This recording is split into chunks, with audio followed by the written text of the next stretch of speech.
everyone. This is the Ramblers. You're with the Ramblers podcast. I'm doing like 4 different intros at once. And it's like, No, keep going. I think you can do more than 4. Yeah. I think you can set a new record. You tuned into the Ramblers podcast. What's up, guys? What's up, guys? The Ramblers podcast. It's your boys, the Ramblers. Getting back at you. We're up to episode 20. Is that the one? Is that the one uploaded? After. Oh yes, 25. So we haven't uploaded 24, and we're recording 25 now. Yes. Yes. All right. Cool. So yes, welcome to the Ramblers podcast, episode 25. We've got Danny with me as always. Yes. Hi. And hello. for the first time in what seems like an aeon, a decade. An aeon? Yeah.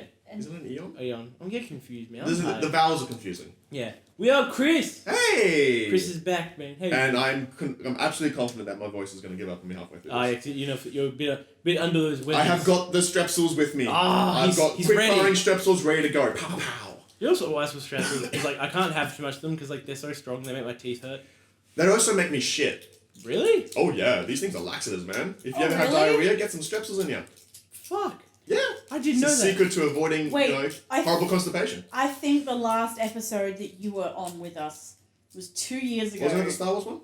Yeah. Yeah, it was with so that much wonderful thumbnail that you created. The Battlefield one? Yes. Oh. No, he was on It a was Battlefield. No, he was on that. I think there was a podcast he was on before. No, I was on the Battlefield one because that was in my house. That was 2 years. Yeah, that's but right. I was on the Star Wars one that we never uploaded. Yeah, the Last Jedi podcast. The Last Jedi podcast, which is still one of our greatest discussions, I feel. It was 4 hours. But it was a solid 4 hours of lost footage or lost audio that haunts me to I don't this think day. we could do 4 hours of Rise of Skywalker. Not That because it's one. bad, but It's just not deep enough. Yeah. It's just not deep enough. And there's I think it's just as much discourse around it, but it's not as interesting. That was my least favorite thing about Christmas this year. Is obviously everyone's seen Skywalker. Yeah. And just waiting for someone to be like, so have you seen the new Star Wars? I'm like, I just don't want to talk about it. Because I honestly don't want to talk. It was so weird, me coming out of that cinema, and I was like, I have never felt more terrified in my life to like a movie. Yeah. I was like, oh no. No, my thing, I was like that, and then I was... Because I liked it, and I was like, I walked out, I was like, I enjoyed that, and I have my house. I've seen it twice now, my second viewing, I'm like, the things that annoyed me more, but things I liked, I liked more. So I need to see it again. Because I also think it helped that my housemate was very outspoken against it, so I think you really set my expectations very low. See, I just enjoyed it, because I wasn't thinking about having a good movie, it was just fun. Me and Danny, we did our Christmases and all our family members talking about Star Wars. And we were like, oh god, this is not going to be fun, this is going to be just everyone hating on it. It wasn't that. It wasn't too bad. It was not The Last Jedi. The thing I heard from every single person was, oh, it was better than The Last Jedi. And I was Fuck you. And that's the same thing. I was like, ugh. I mean, listen, I respect your opinion, even though it's wrong. Yeah, I was like, it's better than... Anyways, the decade is ending. Yeah. Yeah, it's true. That's it's weird. That feels weird. I had it, so the whole point of this podcast is Doesn't it feel special? I find it. I don't know. It doesn't feel like it. Like I feel like it's a pretty big transition. If you think about it from where we all were at 2010. Oh, don't do that to me. Yeah. No. I miss. It's not fun. Well, I had that when I was doing because the whole point of this podcast is we're doing 10 movies and 10 movies games of the decade. Can I just say, fuck you for putting me through this. It's so good. I have never been in so much internal pain. My life. I was in the car doing it and like with Danny's driving and I was like, oh, why? Well, like there's still some years where I'm like, man, nothing good came out this year. There were a few. And both for movies and games, yes. Yeah, and then there was a year where it's like, ooh, there's some spice. I don't know, man. 2015 to name one year. I felt like for every game that I get, or every game and movie I said, this belongs on the list, there were like 3 or 4 I had to say no to, and it just hurt my soul. Because there's so many, like I was saying this earlier, even if you'd given me 30 games per category, I would have struggled then. Oh, yeah. Like there's just so, like to really put in perspective, like 10 years worth of content's a lot. Yeah. Summing it down into its top 10 personal kind of best is just... Not even just that, like we haven't played and watched everything as well. Like, if we were hardcore nerds who fucking watched and played literally everything. Well, if we had no jobs and all the time in the world. Yeah, exactly. Yeah. But, like then it'd be even harder. You'd be like, oh, man. Yeah. I don't know, I kind of feel in a way that I'm not being too invested in every single game that comes out. It's almost made the ones I have play a little bit more impactful. Yeah. It's like this year was dedicated... Yeah. Or was defined by 1 or 2 titles. It's like if you drink soft drink constantly all the time. Yeah. And then you go from like, oh, I won't have it all the time, to when you do have it, tastes better. You're like, whoa. Yeah. It's distance makes the heart grow stronger, all that kind of stuff. Or fonder. So Yeah. like the same thing here. Like there were some years that nothing good came out, and then there were some years that like this game There's a lot of stuff. Yeah, like defined this year for me, and I'm always gonna look back on this year as the year of. yeah. I have a feeling our number one is the same. Probably. Here's the thing though, like I had never been so like I wiped a big swab of sweat off my brow when you said we didn't have to rank these because I'm like picking the top 10 alone is tough. Danny cheated. Ranking them like Danny cheated because she No, did. but I didn't rank them though. Did you rank yours? No. I ranked mine. Oh. Fuck you, man. Oh, I will say which ones are in my top. Like, how I three or did so, mine but- was I like went through, wrote down the ones I'm like I liked that game. Like if I just said I liked it, I wrote it down, and then I did another list where I went. I'd say if I start with Bayonetta, I Bayonetta. Get the next game like, do I like this more than Bayonetta? Yes, Right. and then just keep doing that. higher or lower kind of stuff. There is a problem with that. Where like there are some games where it's like, oh, it dropped, but then you get to like, but wait, that one I like that more than that game, but that's low. I kind of try to look at it from this perspective. If I never played this game, Yeah. would I really have missed it? Like, is there Yeah. something in that I can't get anywhere else, or something that I remember to this day, and It's that's how I it's also try hard to because play it? it's also hard because like it depends if you want like emotional games versus like you're like, oh, but I really fucking enjoyed Doom. Like well, that's the thing. yeah. Like, there's some I think a lot of the games on here have a very strong gameplay and story element. Yeah. But then you have a game like Doom, yeah. which is balls. just insanely well refined gameplay, and Yeah. the story is there as actually a parody of anything else. The Yeah. story is there, not even seriously a story. And that's still like one of my games of all time. Like, But that's the funny thing I found when I was doing this list. I was like, all right, I'll go to 2010. We were in high school in 2010 to 2013. Yeah. And it's weird. It's like, man, I remember being excited, like going to like a video store and being like, man, Scott Pilgrim's on Blu-ray. Fuck. Like, I was like, this is weird. This is so weird, dude. in a way, like I look at that and think like I'm really glad that my passion here has stuck around. Yeah. That if I can look back at myself 10 years ago Yeah. as a 13-year-old scrub. Yeah. And say I still have the same kind of 13 years old. Yeah. I'm still going. In fact, the taste has expanded. Probably. Exactly. Yeah. And like and that's the thing. Like if I'm looking at years between like what my favorite movies in 2010 versus 2019, where the kinds of films and games there are wildly different. Yeah. More so movies, I think, than games. Movies, man, got way different. Movies have evolved for me Yeah. a lot, and I think that's normal. But I think it was quite satisfying to see that some things stay the same, some things change, but the passion for this area, this entertainment industry, just doesn't shift, and I still am just as passionate about going to the movies. That being said, like my movie list, I think it was like 70% comic book movies, and I was like, God damn it! Yeah. It was one of those things. I'm like, no, I'm gonna be super objective. I'm And gonna I was be like, an auteur. But I was like, even then though, I love fucking. But the thing is, I do love these movies. and I think like that's where I looked at it. I try to look at like if we're talking about the defining thing, like what movie defined every year, it often did actually come down to being a superhero movie because this is the decade of MCU. Not just that, just like I've always loved comic book shit. Yeah, so well, I'm they've like, done it really well this decade as well. Yeah. Anyway, should we jump into it? Should we jump into it? So- How are we doing this? So what we could Do we have formats? Well, what we could do, me and Chris's list are similar in the sense that we did compile. Oh, we didn't do year by year. We did. Danny did year by year. Yes. So what we can do is we can do Danny, you do your 2010, and then me and Chris do our Okay. our list. that. So yeah, so you lead us in. Actually, what I can do is I can order it from earliest year to latest year. Yeah. It won't be the same years as yours, No, obviously, but but I it could will probably be- rate it that way to make it a little bit more. I think one of mine I actually did year by year, but I'll go by my picked list because. Well, let me order it that way then because are we doing and which one's first, games or movies? Which one? What do you guys feel like? I kind of want to do movies because I think I'm more passionate about games. Okay, movies it is. And I think I'm I have because I'm out of spite for you, Kai, Mhm. because I hate your rotten guts for making me do this. Hey, buddy. I did like 10 picks and then 5 honourable mentions I've got. Oh, dude, I I've got can do. I can do. I can. that I won't talk about too much, but I but do want to make Oh, mention. should we do honorable mentions first then? Yeah, that's mine. Alright, I've got like 3, but yeah. I've got like 8. Well, I'll just go from the 5 that were the closest to making it in. We'll do movies first then. Yeah. 1, 2, 3, 4, 5. Wait, what's everyone? Wait, who wants to do the honorable mentions first? Okay, I can go first. Jack, Yeah. you go first? The- I'm still kind of picky. This didn't make it to the list, but I can't ignore the technical majesty behind this film. Yeah. It came out this year, and I can see why they waited till this year to make it come out because it just needed this to be Yeah, done. yeah. Holy fuck. Can we talk about cats?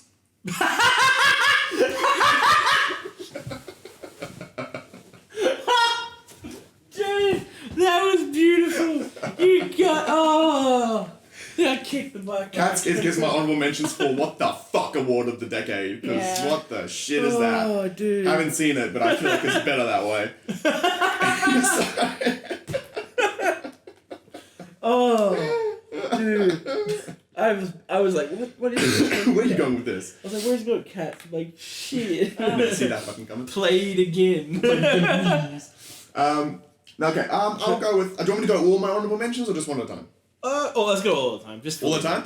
I do want to make mention of 2012's Marvel's The Avengers. It did not make the list, but the feeling I got watching that film has yet... It's only surpassed once. Yeah. And I don't know if anyone can guess when that was. But that was the fact that could even happen, that became a possibility. Yeah. I think it still defined a lot of that early 2012 I had that same thing with Avengers because I struggled for a while. I decided not to put it on, but what it meant. Yeah. I put Avengers on the list, and I was like, if I was basing this of when I saw this when I was in 2012, this would be like top 3. I lost my shit, dude. I was like, and I still, and you can't really take the credit away from it because it's like it still is. It's the first team up movie we got, and it was fucking good. The fact that they pulled it off. Yeah. And we're also looking at and I'll get into. I think we'll get into this later as well with some of our picks. But the fact that you look like this is the year as well as we close out the decade where a lot of shows and movies closed out a final chapter, and more did not pull it off than did. Yeah. That the fact that they could start this trend here so good as well, and make it so good, and then keep that momentum. They had the dips, but like keep the momentum through the next decade. Yeah. Well, if you think about out of the 4 Avengers movies, only one dipped. Like only one really was like And even that is a well above. Even on my list, Age of Ultron did make it on there somewhere. It was like in the brackets of what I was considering. I liked it. Age of Ultron was on there somewhere. Yeah. I the reason why I didn't put it, I was like, if I watch it now. I do remember loving this. I still love it, but it's more like I do see it. It's not as mind blowing as it was when I first saw it. No, I'm like it's a sick superhero movie. But that's as far as I'll go. As far as it goes. What do you want Avengers, Danny? The original, the like pinnacle. the first. Yeah, the Avengers. Like 2012. Also, 2012 was another great year for content, by the way. It started. It did start. I guess. Maybe it set the bar for a lot of movies related to... of course it did, yeah. In superhero movies. Well, everything tried to copy it after that. You're looking at... DC ruined their cinematic universe because of it. They were like, we need that. Catch up to that, yeah. Like that collaboration. And some did work, I feel like. I can't really think of any movies that did do... Not to the extent. Or not to the same kind of technical, like not to the point that they pulled it off as well as Avengers did. Yeah. I'll move on. I don't want to hover too much on my runner-ups, but like the other one that I did on here, and I almost put this on my list as well. Get Out. Oh yeah, that didn't make money either, but because that's phenomenal. A Quiet Place. I think I'm in the Quiet Place mood because I just saw that in New Year's they're gonna have a trailer for the second one, which I'm pumped for. I like this. I like the I don't know, something about the Quiet Place. The trailer for Quiet Place 2. But seeing it in the cinema is an experience where like the silence of the cinema is just. It's not it's a horror movie, but this was the most terrifying experience because you felt you had to stay silent because of the way the story was. Anyways, that was a fantastic experience. Oh man, even with these runner-ups, I'm going back and forth, dude. Fuck you, man. Fuck you dead, man. I'm gonna give Whiplash. I haven't. Oh, I know. I have as well. Like that was literally maybe number 11. Like it was this close to getting in. Whiplash. Not just for the memes, it's just such a good movie. What is Whiplash? Whiplash is the drumming one with J.K. Simmons and Miles Teller. Yeah. I don't think You know the memes where it's like Oh, okay. Are you drag? Where it's got like the. That's definitely one that I'll have to show you then. Yeah. That is, as someone who suffers from anxiety, this one will hurt. I've literally never heard of it. Have you seen the? You would have seen memes for it because it was a very memed movie. Yeah, it was very meme worthy. But I feel like the way that I don't know, that was a heart pounding film to say the least, and that's not even talking about like the heart beating with the drum. Like that was just 1, 2, 3, it's a really 4, good movie. 5, 6, 7, 8, 9, 10. Okay. This one I technically I said I had 5 runner-ups. I'm gonna put an extra one on there because of a movie I saw yesterday. Oh, what did you see yesterday? Which I'm upset with myself that I waited this long to see it, and it's so good. I'm so curious. It is Knives Out. Oh, I haven't seen that yet. Holy crap. I'm really I feel like a lot of my feelings around this is coming because it's so recent in my mind. Yeah. It doesn't make the list. I didn't even consider it to make the list, but it definitely left an impact where, again, it's Rian Johnson coming in on an established set, like an established genre, which you've done a franchise, you've done it. We don't see a lot of it as well. And completely flipping it on its head. And it's just as you get comfortable with, okay, I can see what this movie is, that it goes, no, rethink that. And then as you get comfortable with this new wave, he flips it again. It's just, I don't know, I like it. Anna de Armas and Chris Evans in that are stupendous. And Daniel Craig, I didn't think I would buy his drawl, his southern accent drawl. He pulls it off like there's an amazing donut joke that had me in stitches. Definitely recommend seeing it. It's probably in its final showings now, guys. Oh yeah, I've had heaps of people tell us. Like, I absolutely adored it. Like, I think the only reason I haven't seen it is there's been so many other movies that I want to go. Absolutely. Like, and I mean, when it comes to streaming services, I would recommend it. It's not one that you have to see in the cinema. This is in fact, if you see it with family, that is great because everyone's throwing suggestions out there. I saw it by myself, which I think defeats the purpose of it. But I loved it. I think that's kind of why we haven't watched it yet, because like A, there's lots of other movies out, but B, it's like it will be as soon as it's like either Blu-ray or it's on a streaming service. We're gonna watch it straight away. Yeah. So I'm like, it's like there are other things I'd rather watch in the cinemas at the moment. Yeah. Like that I haven't seen, like Ford vs Ferrari or Gentleman and stuff like that. There's a lot. Yeah. And then to stay on the Rian Johnson train, I'm gonna put Last Jedi on the list as well as my final runner-up. He was literally on the list up until 30 seconds ago. When I replaced him with something else.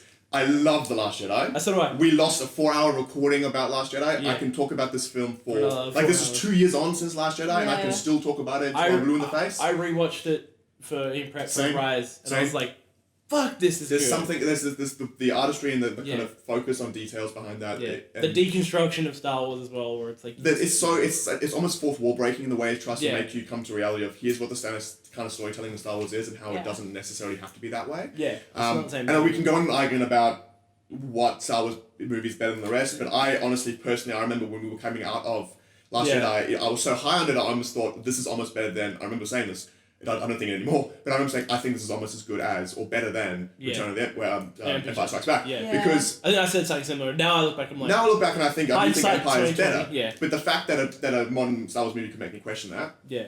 It was an impressive feat nonetheless, yeah. I will talk about more Last Jedi later. Oh, okay.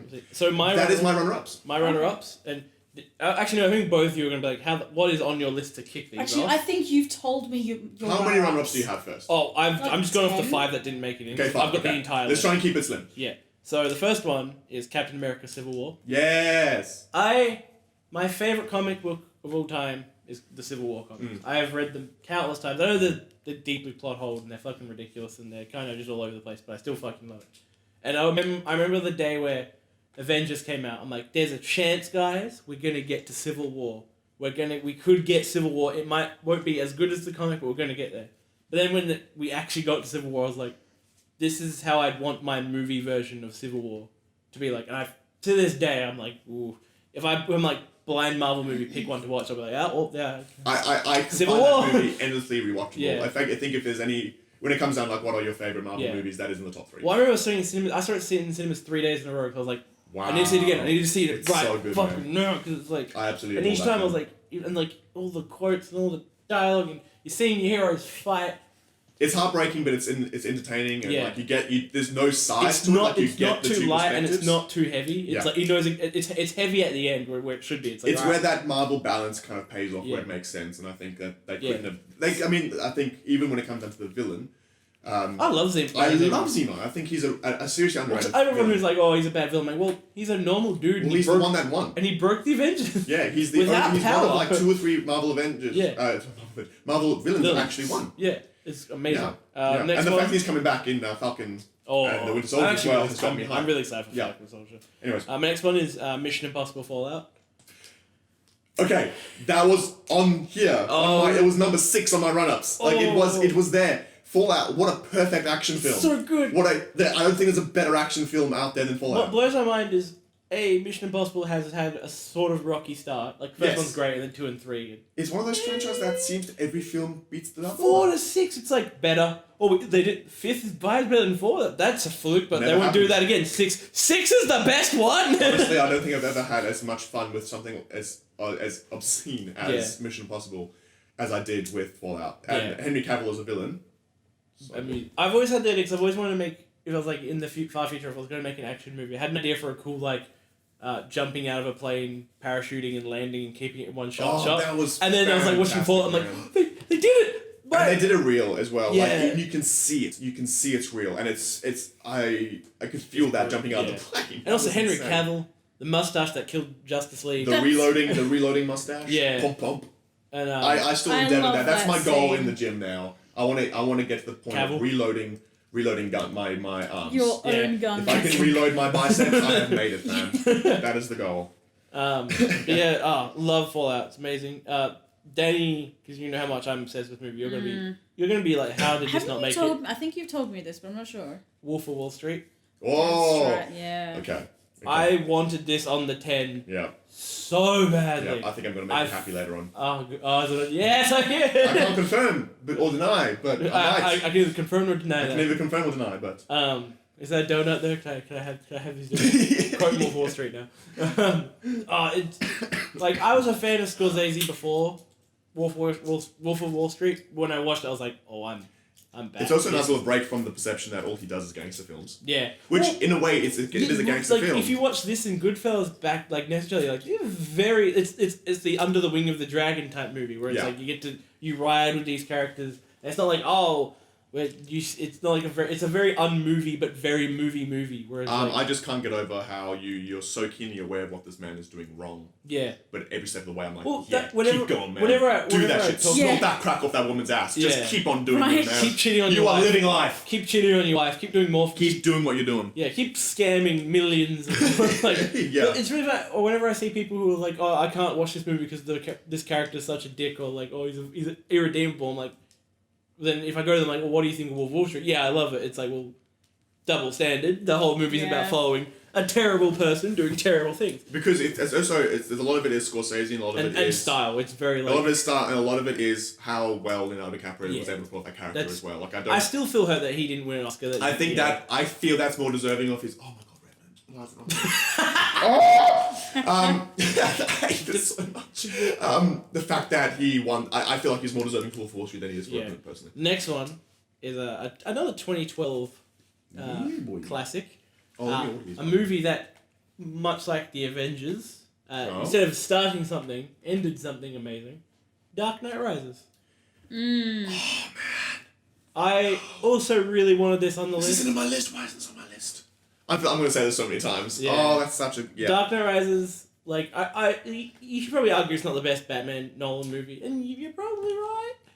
But I think it's fucking love it. Like, I think it's made better. Yeah. For a lot of what it what it came before. I think, and this is going to be blasphemy considering that Dark Knight has Joker. I think it's got the best villain of the trilogy.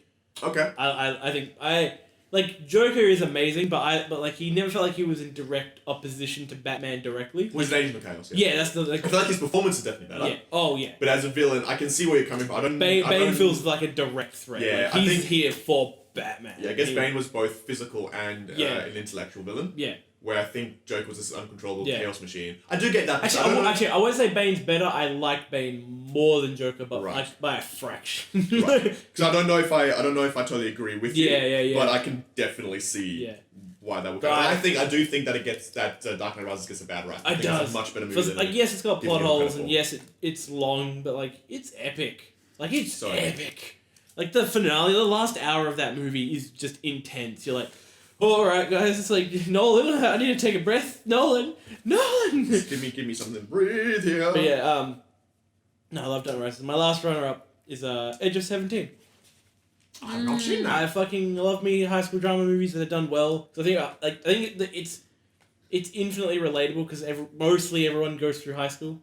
So like, so when a good high school comedy / drama comes out that isn't just like, it's actually like a breakdown of what that's... children. Yeah, it's actually a breakdown of what coming to age is and what is life and all that shit. Fucking, I adore that shit. I think it's amazing. And Haley Steinfeld kills it. Like, okay, cool. I've actually heard about I've been told by a lot of people see it. I highly I should get on that. It's a brilliantly acted and directed movie. It's amazing. Yeah. Danny, what are your runners? Alright, well, I'm only going to try and list one because I've got 4 from each year. Alright, cool. So I'll try and list... Oh, so you want to do your runner-ups with your choice? So like, here was my 2010 runner-up, and here's my 2010 movie. Okay, alright. Let's do that. So, yeah, going into the our So, I'm just going to preface now, I did not put in any Marvel movies. There's a lot of... No, there's a lot of Marvel movies. I feel you though. I was going to say 2019 Impossible. I'm like, wait, no, I know what came out 2019 that you'd put over. 2019 Impossible, no, I know what came out 2019 that's...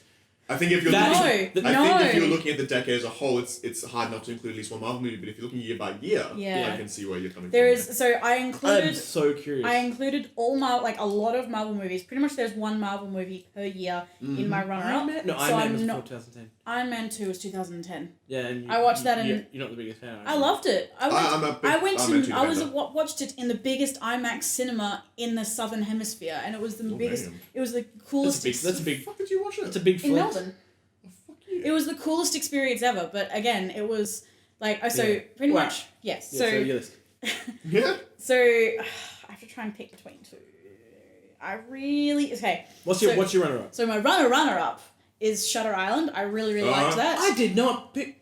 They're going in for the Scorsese I did claim. not think of that, but Again, yes, that is a fantastic film. It was amazing. the only Scorsese film I'd ever watched, and I was like, "This is probably his weirdest as and well. it's the weirdest, and I loved it. It was his most experimental, and I think it it's like paid off. like a proper But psychological also, thriller. yes, that's why I liked it, because it was a psychological thriller. Yeah. And before all this other stuff, I was like, this is really cool.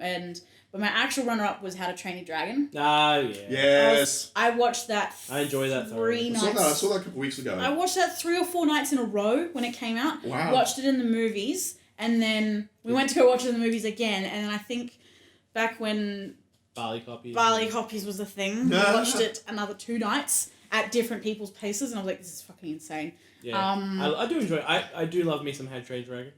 Yeah, so that's 2010? That's my 2010 Right, runner-up. So then it's runner-up. So my runner-up. And then my 2011 runner-up. Wait. Oh, actually my... So what's your 2010? So what we'll do is... my 2010 is Tron Legacy. Really? Yeah. I do love Tron Legacy. Did not see that guy. I watched... There's a lot of, personal reasons why I like it, because I watched the original the night before. Actually, I think I even watched it the day we went to go see it at the cinemas. The original Tron, the first one. Yeah. And then I was like, this is really weird because I love 80s synth and I love 80s style stuff. And then Tron is very 80s. And then of course Tron Legacy just fed me into that, of course, with Daft Punk's music and I still hold that Daft Punk's Tron soundtrack's one of the best OSTs a movie's ever had. And the and just the fluorescence of it all. But it's really cool. And I love Tron Legacy. Yeah. It's a bad rap. It gets a very bad rap, and I don't understand why. It never stuck with me, I'll be honest. I would never have seen that from my list at all. I enjoyed it for what it was, but I didn't see much beyond it. Being a 14-year-old, I was like, this is really cool. It's colourful. It's got explosions. The end. That's me. Yeah. That was me for all of high school up until about I got in. Yeah. I think that was my entire philosophy of films. I had a very similar. Did it hang with you? Did it stick with you for a while? Yeah, up until about end of high school. It's got Michael Sheen in it. And I forgot about that. And Jeff Bridges. And John Burger. Well, you can't forget Jeff Bridges in it. And never stop reminding me. Quinn. Yeah, there's plastic. There's Jeff about Bridges. 4 characters that he plays. Yes. You asked me to create the perfect system. Yeah. Yeah. It's just his weird. I make fun of it. I genuinely. That's a good voice, that man. One mic fails on me. Danny, how you describe How to Train Your Dragon? That was me with Tron Legacy. Alright. Yeah. I watched it when my dad bought it on DVD. We watched it I think 3 times in one day. We just could not turn the movie off. We were like, fuck, this is. Actually, I'm gonna hit the light. It's a bit dark. I'm like, why is it getting dark? It's like something about the evening approaching. Yeah. Yeah. All right. So you're doing year by year on your roundup, on your runner-ups. And then when she does 2010, we'll do our 10th movie, and then she'll do 11. Or you do your 10th movie, you crazy motherfucker.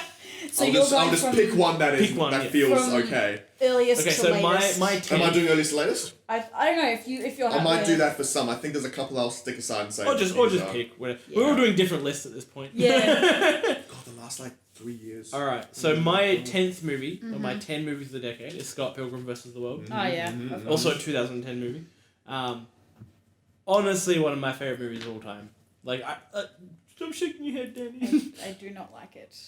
Exactly, you don't like it at all. No. I see why Jenny got the deck stacked against her with this. So our entire friend. Jenny, it's not your fault you didn't like this movie. Yeah. Yeah. The entire. Thank God. For once. So our entire uni crew, or not uni crew, friend group, we're all Scott Pilgrim nerds. Like we, on regularly, every time we get together, one reference is thrown out, and if it's instigated, the whole movie script is read out. Like right. I don't know how, but every single person has seen this movie to the point where they can quote the entire movie. Like, that never happens, but yes. so good at it all the time, forever and always. Then you get fat. What?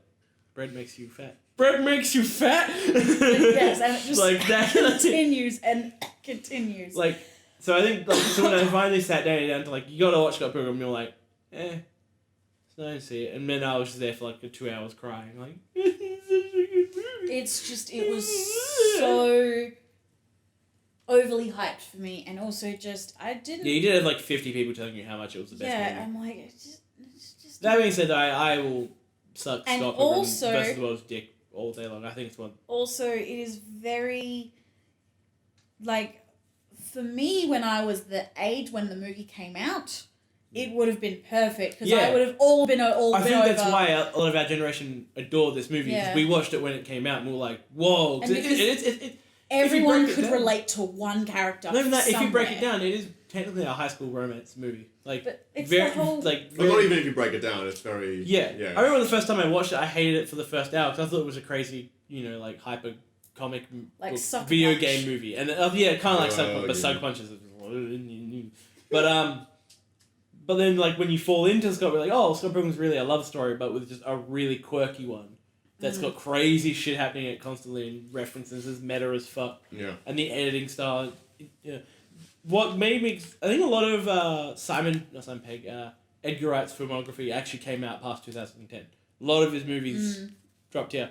This is the only Edgar Wright, and I'm a ginormous fan of him, this is my only Edgar Wright movie that cracked the 10. That must say something, yeah. Excluding Shaun of the Dead and Hot Fuzz, all of his filmography is 2010 onwards. So World's End, Baby Driver, Kingsman's not him, that's Matthew Vaughn. Oh, Baby Driver. Chris. This is going to happen so many times. I'm in so much pain. I love it. I'm also in pain too, though, thinking about the ones I didn't put on. I'm like, Every one I put on, I feel like I had to sacrifice so many that I couldn't live without. I think Scott Pilgrim's just the perfect blend of funny, adorable, intense, and quirky, and just weird. Yeah. Like, it's just... And the editing, and the stats that come up on screen, where it's like... Where it shows you, like, Scott's apartment, and what's his, and what's Wallace's, like, the ding, ding, ding, ding, ding, ding. It's very smart in that implementation, yeah. It's I really enjoy Scott Pilgrim. Yeah. Yeah, that's my 10. What's your film you're putting up, Chris? For the earliest one that I have here is a Nolan classic that I shan't ever forget, and that is Inception. Yeah. I was nearly going to put it. This movie. The thing with Nolan is, like, I think recently his movies haven't spoken to me quite as much. Yeah. But back then in 2010, like, he'd just come hot off Batman Begins. Yeah. And Dark Knight. And I'm thinking, like, this man is on a roll. Even before that, his indie years were just... Yeah, I mean, you can go to Memento, you can go to Insomnia, Prestige, and you can go to Prestige, which Prestige is probably would be on my list if we were going further back. That would be on my list if we were going further back, so I adore Prestige. But in terms of his 2010 repertoire, like, I actually did fight between, do I put something from the Dark Knight trilogy on here, or do I put Inception? And I don't think anyone could have pulled off the Dark Knight the way he did. Yeah. But I don't think Inception has a special place in my heart. But also, I don't think anyone could do Inception. That's exactly, for sure. 100%. And the same thing with Interstellar, which was very close on the list as well. Yeah. It's something about his sound design and his cinematography, the whole dream within a dream, and the slow-mo effects that came from that. It's complex. It trusts an audience to put it together. It doesn't hold your hand. Yeah. It just says, this is how it is. If you can't follow, watch it again if you want to. But, like, the story is very clearly there. My favourite thing about the movie, it's just a weird trick of editing. Is that movie's like 2.5 hours long, almost 3 hours, I think. No, 2.5. I think it's 2.5. It is. It's almost 2.5. It's about 2 hours, and it's a 2.5 hour movie. Yeah, for a movie that, it's a heist movie at its core, but like, even for heist, the editing and the scene length and how it's all filmed and acted and shot, it feels long and short at the same time. You're like, it's so I'm in the long thing, but like, just something's always every scene's like, oh, that adds to it. Oh, that adds to it. Yeah. And by the time the end, like you're in like this tower of just plot elements, and it's just like the whole movie's like. But it doesn't. Yeah. It doesn't crumble under those. Yeah, like there's other movies that will put more and more things on the playing board, and then everything tips over, or everything starts collapsing and stuff. And this holds firm. But the basis they have there is so strong. Even when it comes down to things with his wife. Yeah. And all those kind of and the ending. Yeah. Is just the best kind of tell all, not telling anything kind of ending. That ending like made people talk about Inception for ages. That's so, what kept people thinking. What does it mean, guys? Yes. Like it just And I think it was a brave choice. I think it was very lucky a studio trying to make him choose one or the other. But I love the idea that all he gave us was a wobble. Yeah. And even that is up for debate if that's actually a wobble. Well, I think we've all talked about Inception at one point over. I'm always like, oh yeah, he's in the reality because it wobbles, but everyone's like, yeah, but it doesn't. We don't see it fall. It's like, I love that. I love that it can give you that level. It makes you look at the whole movie like, wait. I need to look for clues. I've rewatched this movie countless times for the express purpose of trying to find what the answer is. Before I realised we're not meant to know the answer. And that's kind of the beauty of it. My Inception's my I'm homesick movie. If I'm like genuinely sick, I'm like, I'm going to chuck Inception on. I am sick with a headache and noises hurt me.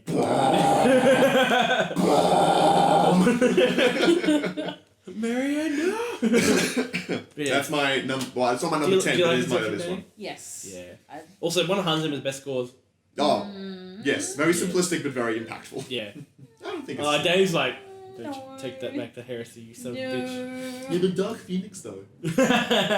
Actually, that is a very good score. You did Dark Phoenix? You did Dark Phoenix. And actually, the best thing about Dark Phoenix is that score. He's got a very good score. Actually, it's a very short one. It's about like 6 tracks long. But it is honestly like... It's epic. It's a really cool, dramatic... I didn't know that. That's interesting. What's your 2011? What's your 2010, is it? 2011 now. Right, oh, because you just did 2011. Yeah, going to what are your 2011 movie? What's your runner-up? So I only had one runner-up, which is one runner-up.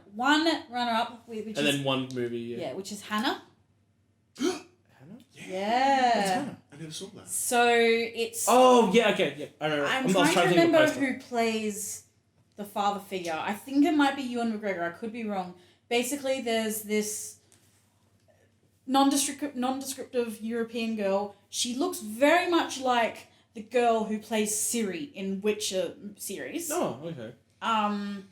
And she, I think, is essentially has been trained from birth by some unknown government, basically to be trained as an assassin. Oh, I remember trailers for this movie. And then she gets, I think, I haven't watched it in years, so I could be completely wrong. Eric Banner and Kate Blanchett. Eric Banner, sorry, not Ewan McGregor, but yeah, Eric Banner is the father figure of this girl, and basically they're being chased by Kate Blanchett's organization, and then it turns out that Eric Banner... I've watched the first hour of it. And then it turns out that Eric Banner and Kate Blanchett were lovers, and then they had the kid, which is the child. The end. No, it was really fascinating, and I don't know why, but I have a very distinct memory of watching a lot of movies in one night, and then it hit about 2:00 in the morning. I was just watching when I was with my dad, and something happened, and I don't know, because when was it? 2011, how old was I? We were... 14. 15. Because we're in... 15. Yes. And it must have been a weekend. Yeah. And then one of my parents came in and said, oh, you gotta go to bed. And then the other parent was like... Shut up, I'm watching him. Yeah, pretty much was just like, no, it's fine, we'll watch it and we'll go to bed afterwards. And it was just this weird experience that I watched it, and I remember I was tired, but I was sitting on my couch just wanting to see the end of it because it was so weird and fascinating. That's cool. Yeah. What's your winner? My winner is... that's right. My winner is Sherlock Holmes. Yeah. Good. That's so good. I recently saw that. I saw that a few months ago on the plane, and I really enjoyed it. Good Guy Ritchie movie. Guy Ritchie, actually, there's a few, if I could expand this list, I think there'll be a few Guy Ritchie ones on there that aren't. I do think his recent filmography has been lacking quite a bit. That's why I'm excited for Gentleman, because it looks like something more akin to what his older filmography is like. Yeah, I mean, he's not exactly someone who does well. Like, he's like making Aladdin, for example, is not. I don't think him remaking something that currently exists is his forte. I think him making original stories is much more his strength. Yeah. But there's a few Guy Ritchie ones that I would. Sherlock Holmes is sick. I really enjoy the Sherlock Holmes movie. And again, and I the score also... is also great. Like, din, din, din, din, din, Yeah, din, yeah. din, din. I'm glad they're making a third. Yeah. Yes. I'm glad that's Fucking happening. I'm forever. glad that we've got Downey Jr. back for that one. Alright, And what made it even better was that I think the Sherlock BBC series had just started. Oh. Yeah, just after the Downey Jr. So it was good timing already. So I was like, oh, cool, I really like Robert Downey Jr. as Iron Man, and now he plays Sherlock Holmes, which is a really cool character. And then I saw the BBC, and I was like, this is really cool. And then I read the book, and then I rewatched Sherlock and Holmes. then you watch Doctor Strange, and then you're like, oh, Sherlock's in MCU. I'm officially a cumber bitch. And I was like, there's Sherlock Holmes everywhere. That's a good movie. I don't feel like it was Sherlock Holmes as much as Cumberbatch and Both RDJ. Sherlock- I'm just saying. I just realised both Sherlock Holmeses are in the same Marvel universe. Yeah. Sherlock Holmes confirmed in the Marvel universe. Anyway, so Cinematic. It even looks like 22-1B Baker Street in Doctor Strange's I feel like that was a bit of so my next movie. Yeah. Also, yes. fun fact that Scott Pilgrim is the only movie from before 2015. Really? You did a big skip. Yeah. Oh wow. My next movie is So it goes from 2010 to 2015. This movie is a 2019 movie. Oh. This is a very new movie that I was. Oh, that's right. I forgot your ranking. That's right. Yeah, I'm ranking. So my ninth film. Yeah, we're all different lists. It's gonna be really confusing. My ninth film is a very new film. Has Black Widow and Kylo Ren in it.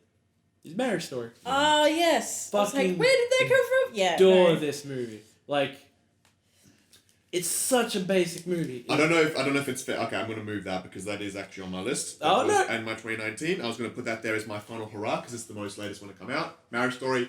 Fuck yes. Yeah, it's so Yeah. good. It's where do you It's even... brutal and nice Oh. at the same time. Such a dichotomy of what love and Yeah. how hate can be Well, introduced to love. It's But hard to pitch Marriage Story to someone because it's like well, it's a movie about divorce. You can't Yeah. really add anything else. You're like, This actually upset me. I remember my mum and her boyfriend was over at my place a couple of weeks ago, and they were like, "Oh, what should we watch tonight?" And I was just like, "You should watch Marriage Story." Yeah, not me. Because like I've seen it already, and like you guys should absolutely see Marriage Story, and because I think this is gonna like raise shit in your relationship. It's just because as people in love, Yeah. it's a very analytical film about Yeah. what that love can mean and how it. And so I asked them, and they read the synopsis, and they're like, "That no." Yeah. I'm not gonna watch that. I'm like, please, even if you watch it by yourself, give it a Yeah. chance because once you get into that, you can't put it down. The most realistic fight Yeah. I've ever seen, That was. and It's not cut quick. me It's to not the quick. core. Yeah. No. I like. Yeah. I remember parents fighting like that as well. It was brutal. It was And I just like- can't believe like how that kind of connection you have with another person, how it brings out this vitriol and hate, and how Also, just props to Adam Driver and Scarlett Johansson. Like that's real. I was like, I haven't seen. I honestly think they're my performances of the year. yeah. Like hands down. I watched this at like 1:00 in the morning by myself because Dan was asleep. And I'm like, fuck, I've heard this movie's good. I'm gonna check it on. And I was watching it and I could not take my eyes off the screen. It's beautiful. Like, it's a very well made, but also the editing is razor sharp. Like, this is one of those things, I'm like, every edit, I was like, oh, that was sick. Yeah. Every cut, I was like, oh, that was cool. But then, like, the actors just fall into that movie where you're like, I'm honestly not watching these actors. I'm watching people, and it's sweet and, like, heartbreaking at the exact same time. And It's a nice little picture of what life is like. Also, a What very life can accurate be. description of divorce. Yeah. Like, it's the most unmovie movie I've seen in a very long time. Like, this And I think that makes it all the more special Yeah. for me. And I like just hats off to Adam Driver as well. I think it's it's easy just looking at the guy from Girls. Yeah. And then, and was it Girls? Yes. Yeah, and What? And then Kylo Ren, like that's what he is. But yeah. like when you look at his actual filmography, the depth of his characters and his acting, I don't think he I- is yeah. one of the most underrated actors of this I decade. And 100% agree. I'm so upset with myself.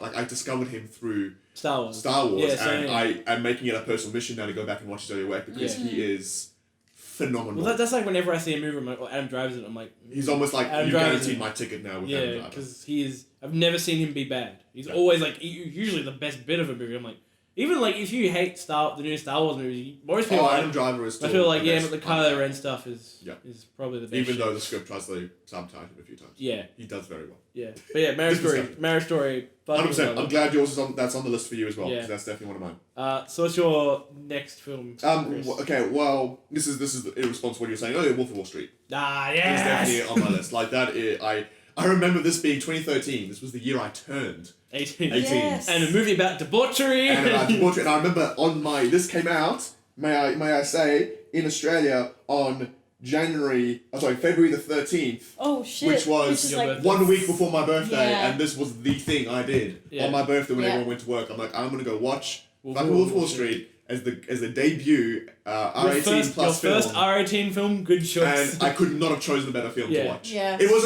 not the first R8 film I watched, but the first one to go to the cinema and watch legally, quote unquote legally. And just I could not pick a better film. Tits, and this has sex, stuck with me the entire way through. I don't think I've ever lost my crush on Margot Robbie. Yeah. Holy fuck. Yeah. And I've also think I've developed a small crush for Leonardo DiCaprio as well. Oh, yeah. It's a long film. It doesn't feel long. It's like there's not. I can't really say too many good things about. I watch a lot of movies late at night because usually I'm up late. But like, I don't think I've ever watched Wolf of Wall Street at a reasonable hour.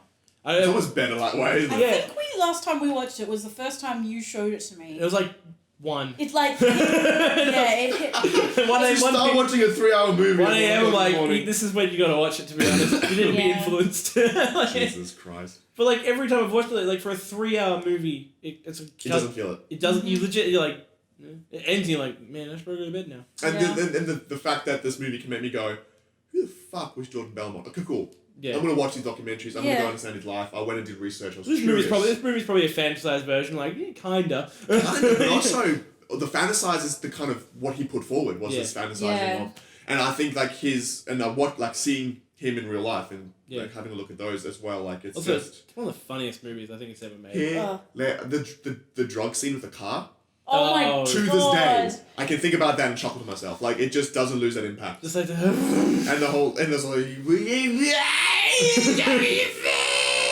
and getting in the car. Surprisingly, I made a home without a dent. Looks outside. Yeah, everything's fucked up, and then flashback to him crashing into literally every wall on the way home. I just love how he turns.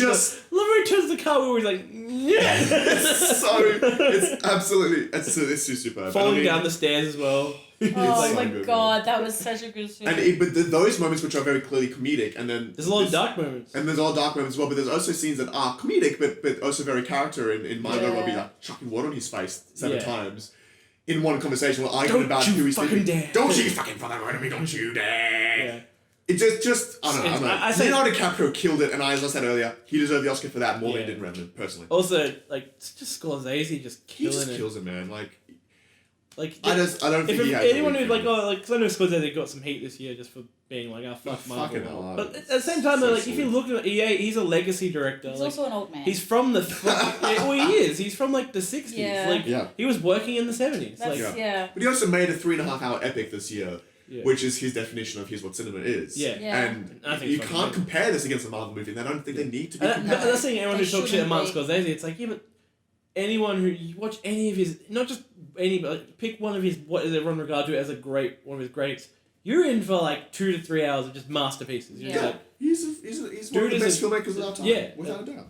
Danny, what's your 2012? Oh, I'm really curious. I don't actually know. That's a good year, that one. Yeah, it was a beautiful year for movies, excluding the movie 2012. Actually. Threw up on my mouth there for a second. So I didn't have any runner-up for this one. I just picked one. There wasn't many in 2012 that I remember that well, and even looking at lists, I was just like, Skyfall was my pick. That is I understand that one. Yeah. That's probably my top 20. That is a good film. I still to this day think it's the best Bond movie ever made. I actually really I wouldn't argue that point. I actually really like the Daniel Craig Bond movies. Yeah, I like the one when it's annoying because when Daniel Craig Bond movies hit, they fucking hit. Like they are gold. They have but when they don't hit, you're like they have a hit and miss schedule where Quantum Solace dipped where Sin Royale went high and then Skyfall did well where Spectre didn't, and now I'm hoping that No Time to Die is going to be that amazing. The trailer looks phenomenal. I think the trailer looks good, but it was a weirdly done trailer. It was really put together, but it really got me invested in that. Like I see some real good shit. Skyfall is. Speaking of a spy movie, they're just a little off track. But I remember you told me about this. Don't have much time to get off track, but okay. Just there's the Alex Rider trailer. So there's a book series. I remember reading that. Yeah, I don't know if there was a movie for it.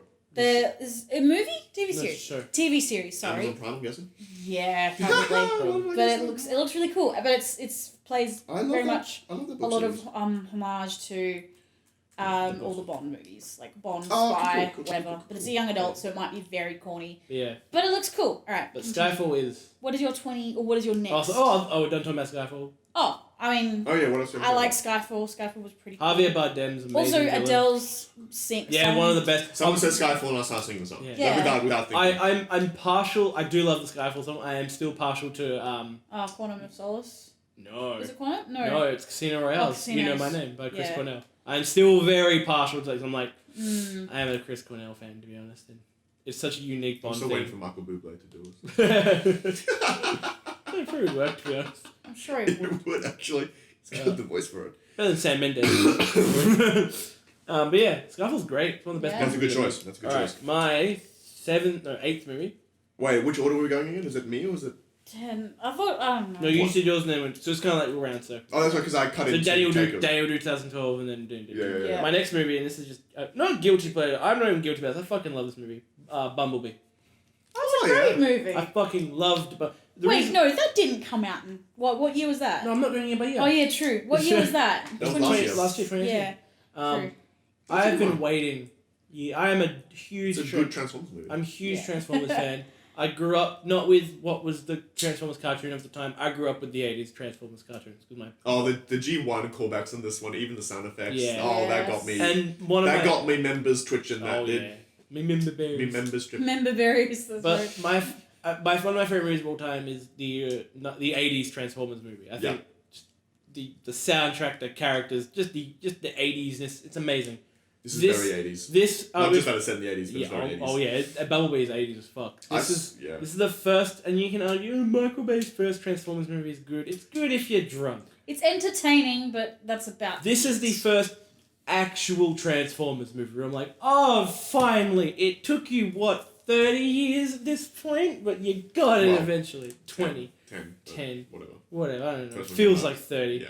When No, your childhood is cool. being raped constantly by one man. Okay, that escalated. I know. You guys know I hate the Yes. Bay Transformers movie. Yes, and I don't just. I think that Bay needs to be retired of that, but that's another discussion. I think Bumblebee. I remember I watched this with you, Danny, and we took our friends to go see it, and one of those friends is like me, giant Transformers fan. We the entire time we were hitting because our partners like, Danny did that, Danny did that. It was like that. Still see the bruises. It was that fangirl moment of just being like, "Ow, stop!"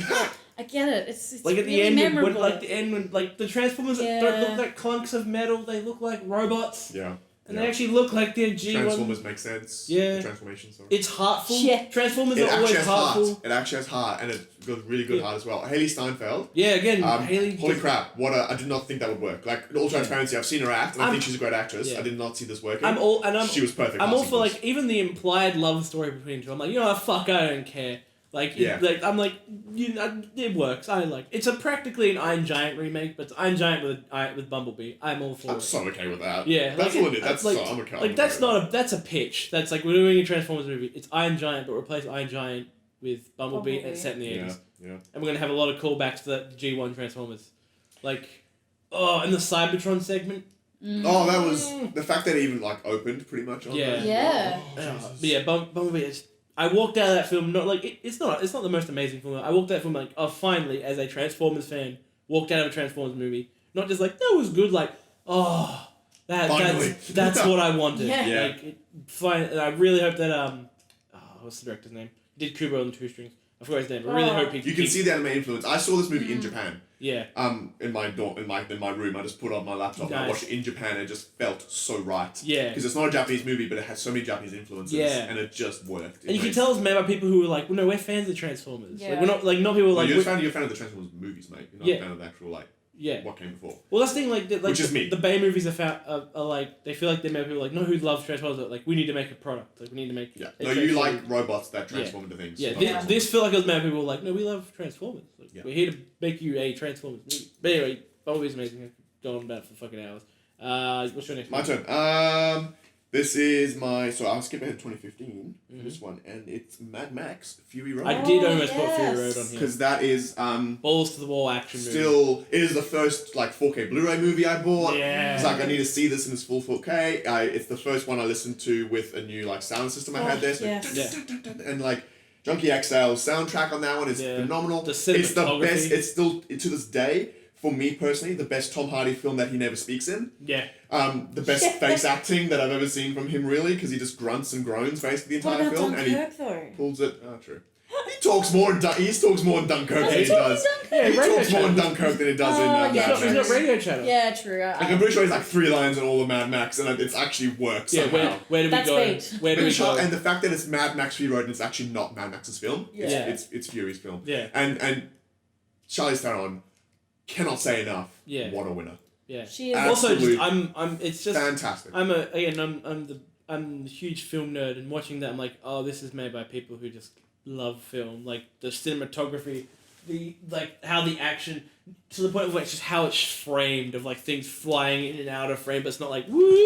It's very it was done. planned. It was like that goes there. We're gonna throw that there. It's that chaos that makes sense. And it's like it's not just let's throw shaky and cam and make it work. And how practical it is. So practical, and you see it makes a difference. And the CGI is there smartly. Yeah. It's most environmental stuff. The actual action is a lot of it is actually. And Immortan Joe is such a cool design villain. Fantastic. Yeah. Yeah. Fury Road's amazing. That will always, I think to this day, I can admit this, have never seen the original Mad Max films. Not a single one of them. But this one, like, it almost makes me look like I don't even need to. This one stands so firmly on its own. I'd recommend watching 2, just Mad Max 2. Yeah, I mean, I've been told by several people that it's more like thrillery and like... Yeah, and I've heard that they're really good films as well, at least 2 of them are. Yeah. But I don't have an interest in seeing them. Like, this is my Mad Max. Yeah. Like, this is my first exposure to Mad Max. I don't think I'm going to watch those and get the same feeling. You definitely won't get from watching this. This is my Mad Max. Yeah. But Fury Road's great. Dave, it's fantastic. What's your 2013? It was very, very close. I do have 2 runner-ups, but I couldn't... One I like more than the other. So I'll just go from, like, I guess from the runner-up to runner-up to the most... yeah. So the runner-up was American Hustle. Good film. Yeah. Fucking great. It was like just this funny... It's a little over-convoluted for me. It was just this funny I wouldn't film. call it bad, though. I think... Like, funny, weird, quirky film that was entertaining. Yeah. And weird characters and a weird character piece. It is very weird. And also it was kind of like getting into that mood of, like, you know, angsty 18-year-old where you're just like, oh, I'm so hip. I'm so hipster, I like nothing but the weirdest film. It's not even Meanwhile, that film weird. nerds are watching, like, Gus Van Sant shit. Yeah, like, that's the thing, is that's what, it was just the fake stuff. And then 12 Years a Slave was also another... I haven't actually seen 12 Years a Slave. That was another one. I struggled when I kicked that one off my list. It hurt me. I nearly was gonna have it as my pick. Yeah. But I've been meaning. It was very close to being. Ever since it came out, I've been meaning to watch it. It was never gotten the only reason it went off my list was because I was like, okay, I really need to have a mood on me to watch it. I think that's why I haven't watched it, is because I know how intense it is, and I'm like, it is not an easy film to watch. Like it's. You need to be ready to watch some persecution. Oh, yes. Oh, and just everything in between when it just comes with slavery. Yeah, but then what is your 2013? Then my 2013 was Star Trek Into Darkness. Yeah. It isn't my favourite of the Star Treks, but it is my favourite of that year. Yeah. And of the many Star Trek films that came out. I was obsessed with it. I was obsessed with Into Darkness when it came out. On further rewatching, I have lessened my adoration for it. For me personally, it's one of those films. The more I think about it, the less I like it. So I tend not to think about it. Yeah. Because I actually really enjoyed it. I enjoyed both the J.J. Abrams Star Trek films. I think that Beyond is fun, but nothing beyond that. But like this first Star Trek remake in 2009, I love it. I think it's a flawless masterpiece. It's almost fantastic. like a perfect reboot. I don't think you can get a better reboot than that. I think the only thing that rivals it as a reboot is Force Awakens. I was gonna say Star Trek 09 is almost the best Star Wars movie ever made. Honestly though, if this was J.J. Abrams said, this is my resume for why I should do Star Wars. Yeah. And it worked. And it still felt like Star Trek. What's even amazing, he did that and still got Star Trek fans on board with him because they weren't like, oh fuck you, and then they saw him like, no, that's fucking sick. My entire family and extended all Star Trek fans, and they saw the trailer. OG. And they wanted to, like, just from the trailer, this never happens, they usually see the trailer and they go, This one they wanted to watch. Yeah, it. your dad still talks about 09 and he's like, it's amazing. Yeah. But more about Into Darkness as well. Benedict Cumberbatch played the casting. Yeah. Even with all the rumors going in that he's playing Khan, and it was never really confirmed that he was, and then he stands in that cell and he goes, "My name is God." And I'm like trembling in the cinema going, there's that same energy. That's what absolutely I do love visceral me. dialogue. I do love me some Ricardo Montalban in the original. Exactly. But I kind of feel he doesn't scare me. Exactly. Benedict Cumberbatch, you feel like if he's like, I want you dead. I feel like there was a little bit of slapsticky a bit about him. Yeah, he's very 80s.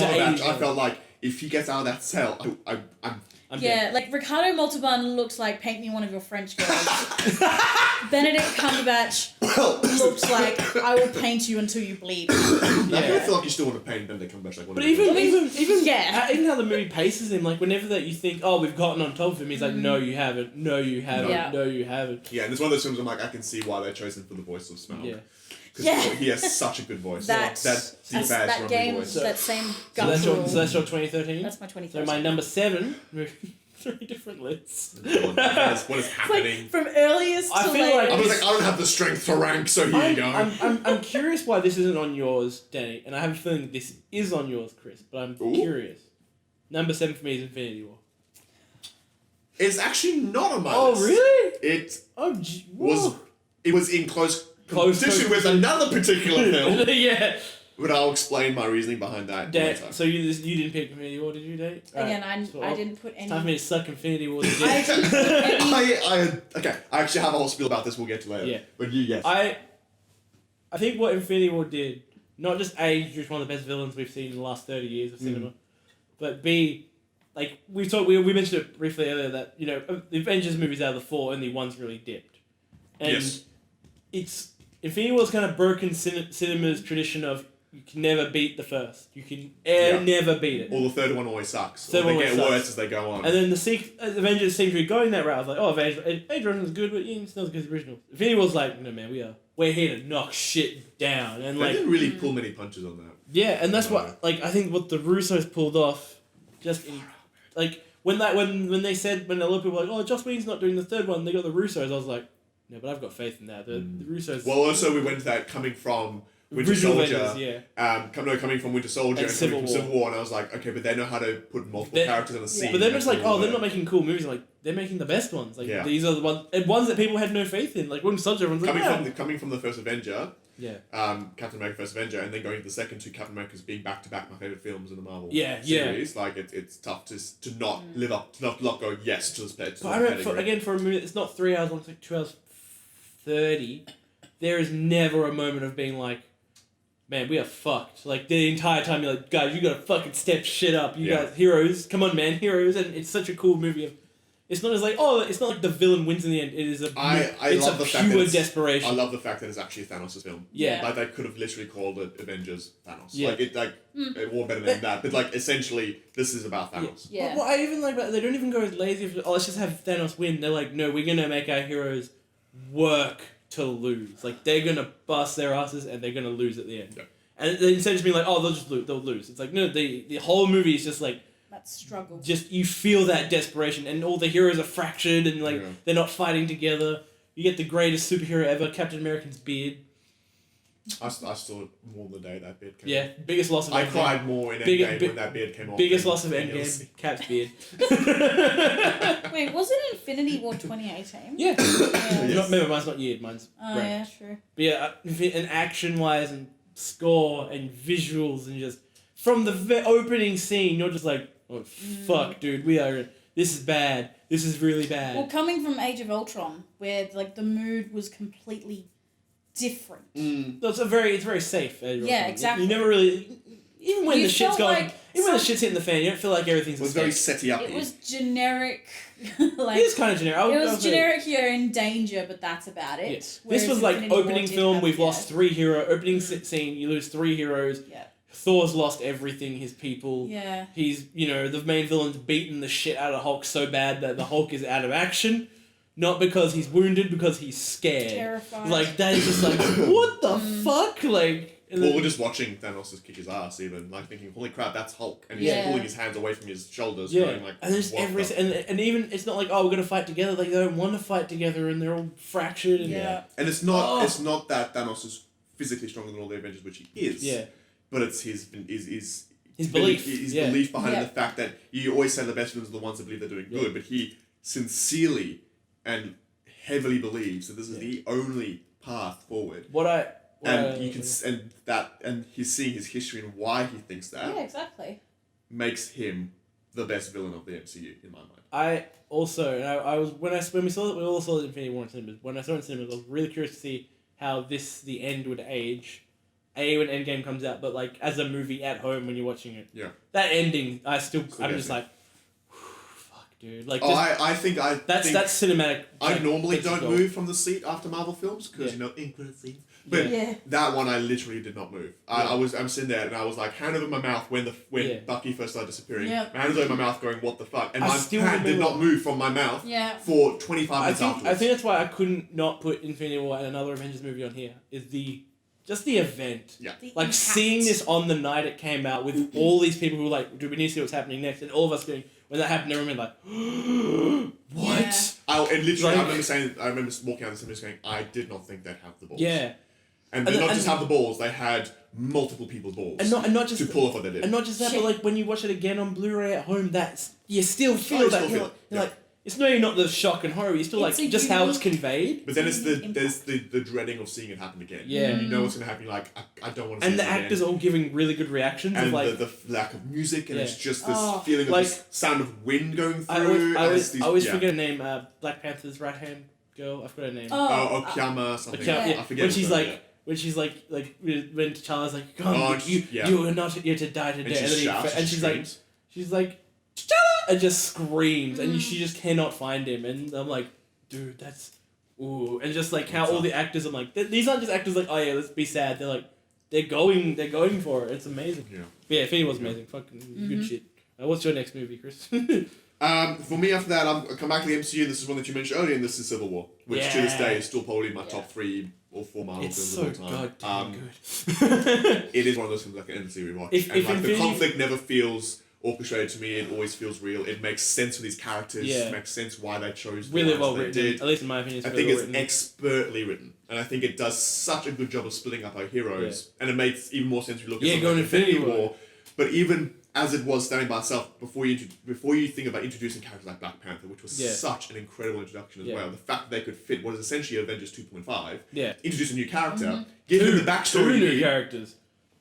Civil War introduces 2 new characters. Who's the other one again? Spider-Man. Oh, Dewey, of course. Yeah.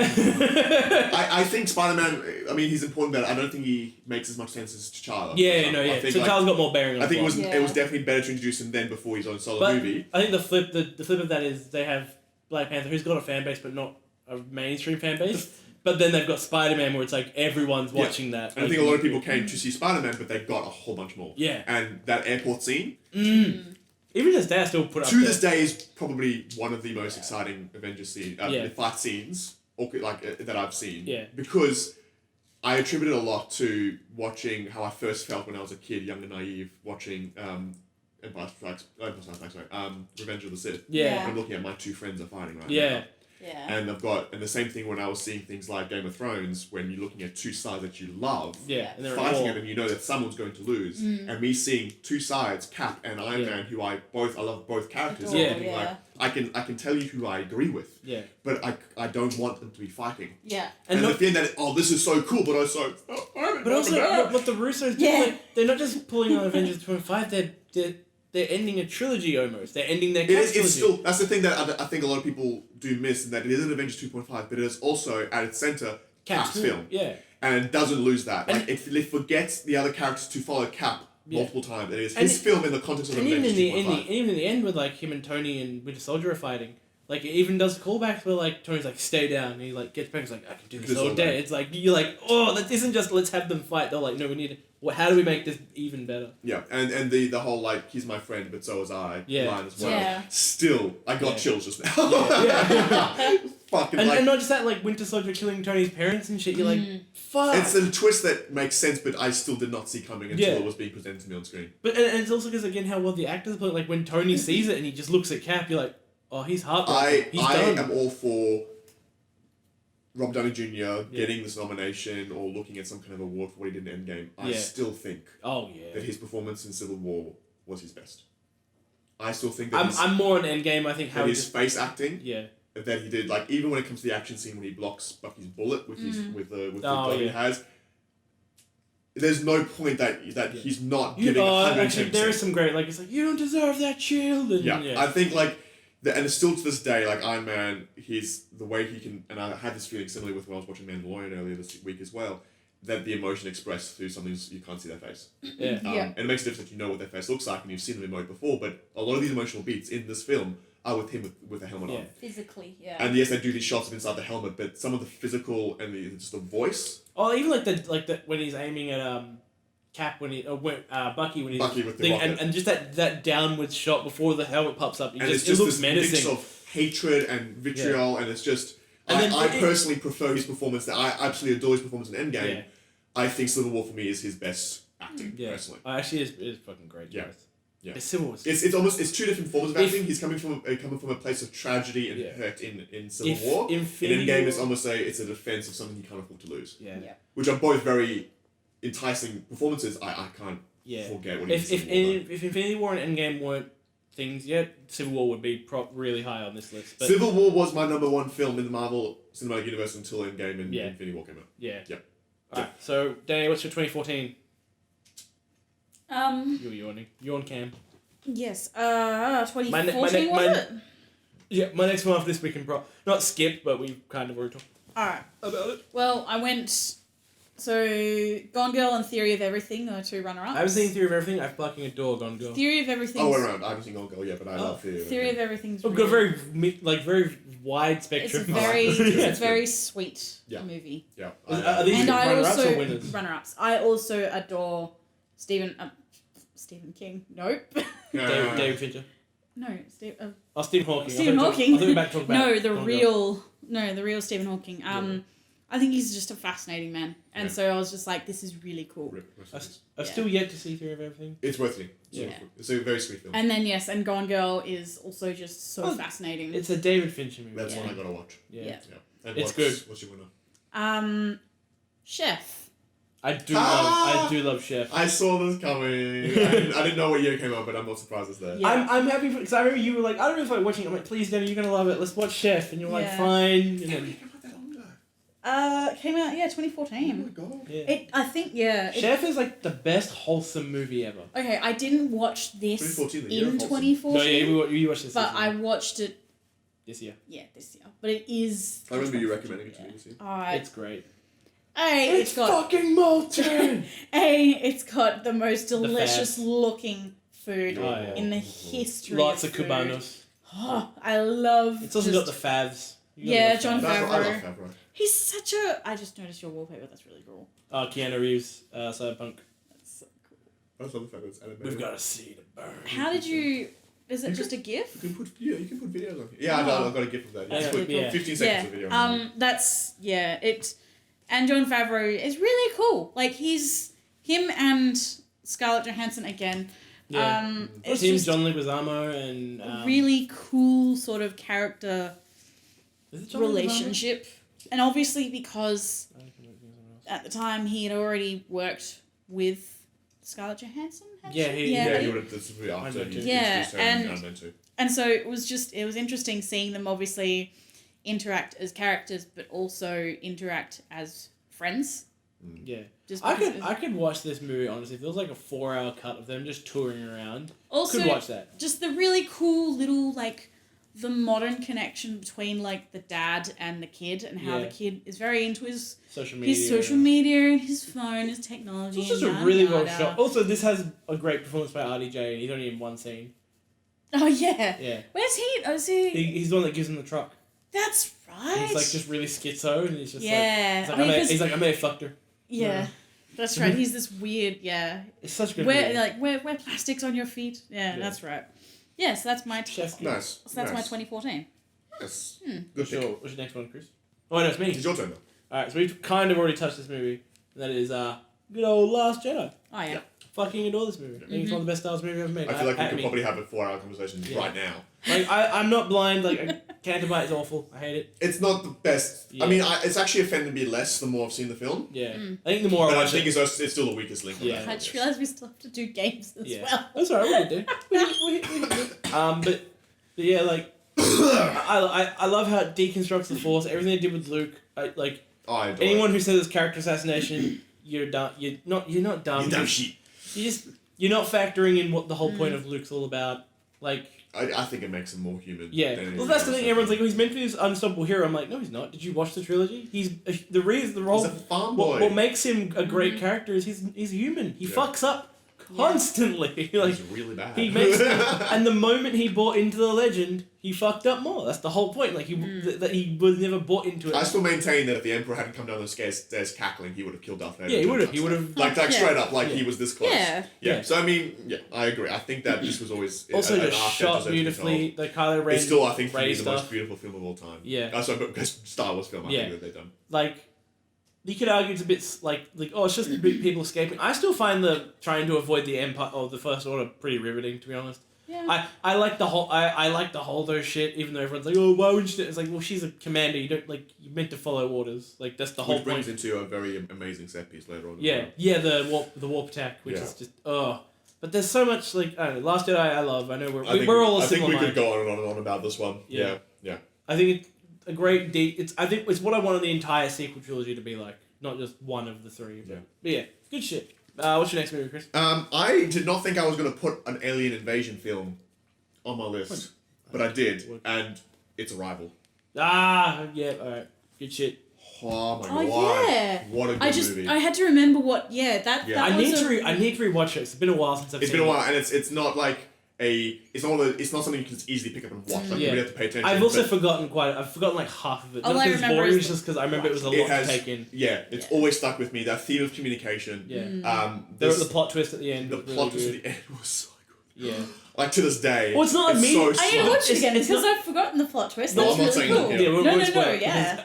It's such a cool plot twist where it happens, but it doesn't give you the info straight away. It leaves you a minute to be like, wait. Well, that's another thing. I think you might see a theme in some of these films. Oh, that's what it means! Yeah, and I think you might see a theme in some of these films where what I like is how some of these films just trust the audience. Yeah. To put together figure the the story. shit out. Here's my story. I'm not going to sugarcoat it to make it more accessible for you. It's not an easy film to watch because it's it has some very deep themes It leads to the jumping off the couch moments where you're like, whoa, fuck, that's what that means. Holy shit. Yes. Yeah. It's the same reason why I really like Blade Runner 2049. Even though it's dead slow. It's one of the slowest films I've seen that for a while. But because it gives you time to put those things together yourself. No, I do not. But Arrival. Can't not sing that movie. It's one of those films as well that I think I need to rewatch because it's been a while. Yeah, I saw when it first came out and I haven't seen it since. I think so. We saw it. I bought it on Blu-ray and that's when we watched it. Right. That's I think right. the fact that I saw it when it came out in cinemas in early 2016, and I haven't seen it since then, and I'm still thinking about it now. Yeah. And it Also still the comes up in performances. it still comes up in my list of if I were to rate this is one of those ones I didn't think about. It just went there. In fact, from here on out, every movie on here I did not think about. It just went. Yeah, I'm going to say that right now. My last five. Oh, actually, I do. My last five were set. I do have one more pre-2015 movie on here. Okay. But yes. So yeah, Arrival for me. All right, your 2015. So 2015, my runner-up was Hateful Eight. Yeah, good one. I will talk about this later. The first Tarantino movie I'd ever seen. That's right. In cinemas. It's a good and awful introduction, to be honest. Because I didn't like it as much as you did. Empty cinema. That's the best way to fucking watch it. And I was like, this is awesome. I don't know, I really liked it when Django Unchained came out and people started walking out because he screamed the N-word so many times. And I was like, this actually adds to the experience. I love this. That's it. Watching people walking out. Yeah. It's not even You have a letter from Mr. Abraham Lincoln. Yeah. Yes, the President of the United States of America, Abraham Lincoln. My favourite character probably from that. Oh, Chris Mannix? Yeah, he's awesome. Also, he's the most racist character as well, but he's so good. The actor is so good. Yeah, he's good. But yes, so that's my runner-up. Just hate Last minute adjustment. I'll explain. Okay. I'll talk more about Hateful Eight later. It was a bit of a touch and go, like if I wanted this as my runner up or as my pick, and Is then this have your win? Hateful Eight Is as this my your win. win? Yeah, so it was a bit of a swap. I was like, I don't know if I want this as my winner, and I picked Force Awakens. No, I don't blame you. I do love Force Awakens. Like I think it is one of the more fun Star Wars films. Yeah. I rewatched it again. Trilogy, Rewatched it for before Skywalker, and I still fucking. Yeah. I marathoned the whole saga. I had to before. skip a few to catch up. And I do think I remember looking forward to when I was going through the original trilogy, which sounds so wrong to say because I think they're also masterpieces in their own right. I remember going, I actually can't wait to look. I'm looking forward to watching Force Awakens. It's just. See what's new. I still remember. It's still really fun. Like I can't not divorce myself of that feeling when this movie was coming out. Yeah. And we were just all like, guys, this is a new Star Wars. This is and then when those trailers came out, we were just like, it's all back, it's all back. I remember, like, I was so excited that, like, my girlfriend. I remember taking my girlfriend to the midnight screening at the time because I was like, you haven't seen any of these Star Wars movies. I need you to experience this with me because it's come back. Yeah, Like, it's back. This is like what we thought was done. I remember is the returned. day I was at my You need to be at my previous girlfriend's house when the trailers came out, and like they were all movie people, not movie people. They weren't Star Wars fans. Yeah. So I remember the day came out, I was in her room watching it, and they could just hear me screaming, like when the Millennium Falcon reappears, and just you see old Han, and he's like, it's like Chewie. Wow. I was like, It's just there's a bunch of emotions that you kind of just like, oh god. And even then, there's still a lot from that movie. On rewatching, like I fucking enjoy all of this. It is absolutely fan. Yeah. Yeah. It's absolutely like a fan just love letter. Yeah. And I'm so okay with that. Yeah. 100% okay with it. And Yeah. it's just a well-made movie. It's very well made. Absolutely. It's shot beautifully. The effects are amazing. Lots of practical effects. Yeah. That was yours. So my next one. So what's yours? We're back into the MCU, man. Yeah, boy. This is my sixth. Oh no, my fifth. Yeah. With the Russo brothers' debut. I knew I was gonna go here. Yeah. I could not put Winter Soldier on Winter here. Soldier is superb. I think even to this day, the fact I put it above Infinity War, like I will suck Infinity War's dick till the day I die, but Winter Soldier I think is perfect. Like there is nothing I don't like. I saw that in cinemas a total of 5 times. No, fuck, dude. And I sick. saw it, the first 3 times were probably within the space of like a long weekend. Yeah. Like I watched it by myself, and then I took my dad, and then I took my brother, and then I took my mum, and I went back and back again by myself. We should always see it as a family. No. Like, I need to take no. each of you at a time so I can see it 5 I times. don't know how it happened that way, but I remember like splitting up saying like, once I'm Yeah. done with this, okay, cool. Do you know what? No, I need to share this with you. Come with me. Yeah. I'll buy your ticket, Mum. Yeah. Come watch this with me again. Winter Soldier. Winter Soldier. Fucking amazing. Yeah. The Are you fight gonna scenes. edit that out? Oh yeah, I'll let that out. Yeah, okay, cool. The fight scenes, the choreography, The knife dialogue. flip, man. The knife flip to this day. Also, I will rewatch that one like half-second clip like 7 Oh, times. the Winter Soldier theme as well, with the high pitched squeal, like, and the So like, good. just it's one of those action movies where it's fast, but it lets itself be like, let's get this story moment out. I think it was the first MCU movie that was a genre film. It was like, this is a political thriller. Like this is. I still hold to say the opening of Winter Soldier is the best pitch tape for a Metal Gear Solid movie. Yes, I've heard you say this, and I think It's that practically it's practically the opening of MBS2. if what's his name? What's Chris his Evans. name? That's gonna do. Oh, Metal Gear? Jordan Jordan Roberts. Voight Roberts. Like he should really be paying very close attention to that scene because there's a lot of inspiration you can take from that. I'm pretty. And a lot of people, like, it's not just that. A lot of people have been like, did the Russos actually pull like inspiration from Metal Gear? Because it's not as there is quite a. If you look at actually, I've said I won't go too deep into it, but Cap's arc in the Russo movies is practically Snake's arc. Like it goes through the exact same soldier fighting for what's right, goes in deeper, gets used a bit, Right. rejects his government, goes out on his own, does his own Becomes a thing, rogue, yeah. and then comes back, does heroic Okay, shit. yeah. That's Snake's arc as well. But it's not also unique to him. But point being, Winter Soldier's amazing. I fucking adore this movie. What's your next one, Chris? I'm back on the MCU train. I think this is probably where a good discussion is going to happen here. Yeah. Is for me, I do put Endgame above Infinity War. Yeah. Same. Is it because it is like the climax? It's tough. the Like hit? I remember having this conversation with myself last night when I was deciding between. I'm Endgame only putting one of these two on the list. Which one is it going to be? And I decided Endgame. Partly because as much as I love Infinity War, and as much as it's Thanos' film, it feels like a theme park ride to me. Yeah. And as the character development given to Thanos is superb, but I didn't get a lot of It's that not really for- building the old characters. It's more putting them against an Well, it's more unstoppable making sure force. like this is why you should be scared about Thanos, Yeah. and it really works in that. But I also think that me being I could see, and it was in the instant that Black Panther disappeared, I was like, this, I know is going to be reversed. Yeah. And I could never lose that. Yeah. As impactful as that moment was, yeah. I knew they're not going to kill Spider-Man. They might commit to a few of these. Like, I can bet that Vision's dead. I can bet that that Gamora's dead or whatever it is, even though they end up bringing her back. But everyone who disappeared, I was like, the fact that this $1 billion grossing film, Black Panther, that came out a few months earlier. Is that this franchise? Yeah. That he's coming back. Yeah. And the fact that he came back, and then Spider-Man as well, I was like, okay, they'll definitely come back because they have sequels confirmed. Yeah. So that illusion was a little bit lost on me. So there's a bit of movie magic that I do feel you. For me, when it looks at Endgame, it's a 3-hour epic that is above everything else. It's fan-driven. It's got amazing action sequences. Yes. It doesn't pan at people like, well, if you haven't seen it, it's like, no, fuck you. If you haven't seen it, go watch the others, then come back. It's one of those things where like this movie does not stand on its own. Yeah. At all, and that's okay. It would not be as impactful without all the 10 movies. Years of... I'd say watch it. I honestly think watch all the movies. Yeah, 10 years I don't think there's anything else not relevant. Yeah.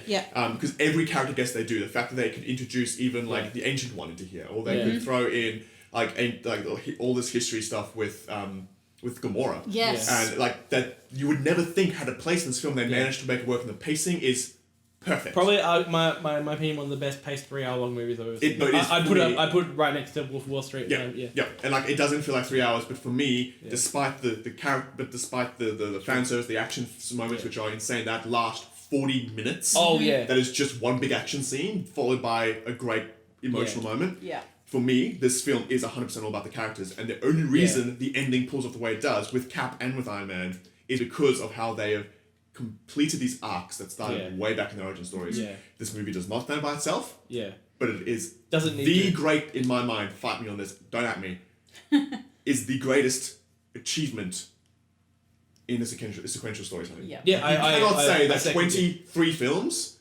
don't matter when you get a film like this. Yeah. Mm-hmm. Well, so for me, that's what made it trump. This wraps up, so like that's why I'm like, when I say I don't care about the MCU anymore, I don't mean like, oh, fuck it. I'm like, to be honest, for me, the MCU has started and ended. This is just more that I can enjoy. Yeah, like, and eventually I can see them bringing up a new arc, and they'll start. Yeah, like you maybe do like Secret Invasion or whatever. Yeah, and fine, and I'll be 100% into those. But this is like the first Avengers. Yeah. I'm not going to feel the fact that, like, even then, this is like almost like technically the ending to not just Iron Man's character, like the Iron Man movie. Like this is like they're like, let's not just like, oh, let's not just wrap Avengers. Like, no, let's wrap up the first MCU movie. They find time when perfect pacing to go back and resolve everything around him feeling with his dad. Yeah. And one of the best scenes in the entire movie. One of the most heart-touching scenes in the whole film. And I don't know, there was like nothing was held back here. The budget was clearly there. Yeah. The passion that the other actors, like you got Jarvis in there from the show, came back for a 2-second scene. Yeah. Because that's the kind of clout that the MCU has now, where like it will make a difference for you to be here. And not just every character. Like, I love the Thor shit. Like even the stuff that took us sideways. What they did with Thor, was for me a stroke of genius. Anyone who goes, oh, it's played for laughs, I'm like, yes and no, it was not just. It's like they're making a joke of him and like, yes, initially, but the fact that what you're essentially showing is a man in pain, with PTSD, struggling with the decision he didn't make right, that he's blaming himself on half and what fixes it is arguably the most relatable thing ever. He becomes to his mum. A god that turns into a human. Yeah. And that when he talks to his mum, fixes it all. It's like, when he talks to his mum, whoever wrote this, you are a god. I was sobbing, sobbing. I was like tears streaming down my eyes watching that scene with Thor and his mum and Tony with his dad. Yeah. So touching scenes in a film that if you had told me that would be the things they're covering, I'm like, you don't have time for this. Yeah. You do not have time for this. And they made it work. They also have time for fun. Like they're just like, let's just. Don't have to be all doom and gloom. We can have a bit of fun. And they can throw a monologue from Thor being drunk off his ass talking about the ether and how it's not a stone. It's actually a weird liquidy thing that went into Jane when I was last dating her, and we're not doing it. He starts crying. And he starts crying. It doesn't make a difference to the story, really. But it tells the story. And it's like it's perfectly paced films. Like I cannot fathom how the Russo brothers pulled this off. Yeah. How was it, Chris? The writers, I forget their names now. Phenomenal. Yeah. And also just phenomenal. It's just one of the most epic endings. Like it is as epic as it is because of what came before. And also, it's like Infinity War. I will never forget watching this the night that came out, and just in a cinema that's just like, we're here to see the end, and then not even the end, the entire movie, we're all just like, whoa, dude, what? That was sick. And also, when I saw what they did with Infinity War, I'm like, oh, they ain't fucking around. Yeah, they're doing some shit. And I never walked into a film feeling more scared. And Epic was because I knew that they would now. This was it. They would pull some shit. Yeah. And even like Epic stuff, like when Cap picks up more. Well, I lost my shit. Our entire cinema was like, God damn. There was multiple times in our cinema where there was like applause or laughter, or just like there was a lot of applause. This was at 8 p.m. at night. This was the midnight day it was released, so there was still people like reacting as intensely as someone going to see it at midnight. This was midnight. This was a 7 o'clock or 9 or 8 o'clock in the morning showing I went to for this one. And everyone was like, "I'm here." Yeah. And I remember being, and they were there for every one of those moments. I don't think I've ever seen when rescue arrives. On your left and shit. On your left, the first time we hear the first time in the entire 22 movies we hear the words Avengers Assemble. Oh god. Yeah. I can keep. I'm getting goosebumps literally. But you see it coming, and you know, like, they're gonna pull a fast one, like they did with. I still listen to the song that the I say it. Yeah, the Ultimate Avengers theme, where it's just I call it the Ultimate Avengers theme, but it essentially is like the most bombastic and like that bit from the soundtrack, which is like it starts slow. It's like the portals. Yeah, portals. I think it's in terms of all the MCU and just in superhero movies in general, a single track. Yeah, that's it. Yeah, I have that one and the final fanfare. Yeah, with that, and that's I think the little touch at the end there when they're giving this credit. Hey, people these are the actors, these are the characters that stuck with us for 10 years. Let's give us, and they the signature. Like this, you felt like this is the end. I'm getting goosebumps right now. This is the end of this is the end of an era. Yeah. Like this is not good. You can get a second round of what the MCU is going to do. This is it. Yeah. They can't do this again. Like this is a once. This is a one and done. And there's no other movie like this. Like there's nothing. I cannot. Like maybe in 10 years DC will release their Prime Justice League where they finally call it. But it's like, well, yeah, we like before this Endgame was all that there was. Like we didn't have anything else. And I've never seen a theater collectively cry as much. Oh yeah. Until the end. There was so many like sniffles and sobs and. And it wasn't like, oh, that guy's crying. Everyone's just like. Yeah, that was me as well. I was everyone. Yeah. Like I did actually take a break and just kind of like listen around in the cinema and just like, oh god, this is just. Yeah. This is weird. And like, even the end credits, like they did the Star Trek thing, but even the end credits with all the character signatures and shit, I was like, God, like they thought everything out. It was good. Yeah, it just felt like they really understood that this was it, and they gave it. Endgame is my second on the list. It is. So it's good to knock that one out. So Danny, 2016 movie? Yeah, okay, so... Also, Endgame is just amazing. So can I just go through my 2016 and 2017, because I didn't have any other picks, and also we're, like, running really late. Just do 2016. Okay, 2016 we'll speed it up. Kubo and the Two Strings. Fucking adore that movie. Nice. Like, such an adorable movie. I remember we saw it in cinemas and we that animation... Another movie where at the end we just cried. Just lost such a good... I love that style of animation, like... Paper mache type shit. Yeah, like all the... Just the fact, even though that it's really cute and adorable, is the Wallace and Gromit, the chicken runs. But even like the way that they tell the story through... I guess you would call real life animation? Because it is. It's all for Wallace and Gromit and Chicken Run, it's claymation. Claymation. But then for Kubo, it's paper mache and everything else in between. Kubo's amazing. And also, just the little tiny bit where Kubo plays on his guitar. Is it sitar or guitar? Anyway, I can't remember. His instrument. And he makes the paper dance, and it reminds me of the game Unravel. Yeah. Like with little kind of paper mache sort of that nice little interaction. It was adorable. What else you got? My next movie, which is my fourth best of the year, or best of the decade, Logan. I thought you were gonna put Logan. We'll get to that. Well, do you want to talk about it now? Yeah, let's talk about it now. Okay, I'm going to say right now, in the last, a couple minutes ago when I was restructuring everything, I decided, I'm not doing an order anymore. I'm not doing a year order, I'm doing my final five. Just I'm your putting favorite? this in order. Yep. Logan is my number one. Oh, really? Fuck. That's my film of the decade.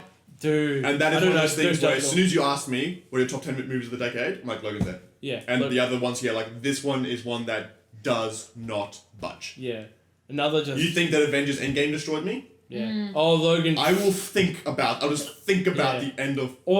Thinking about the end of Logan and I'm... Or even just the song... Cheering up. Or the Johnny Cash song they played in the end credits and shit and just I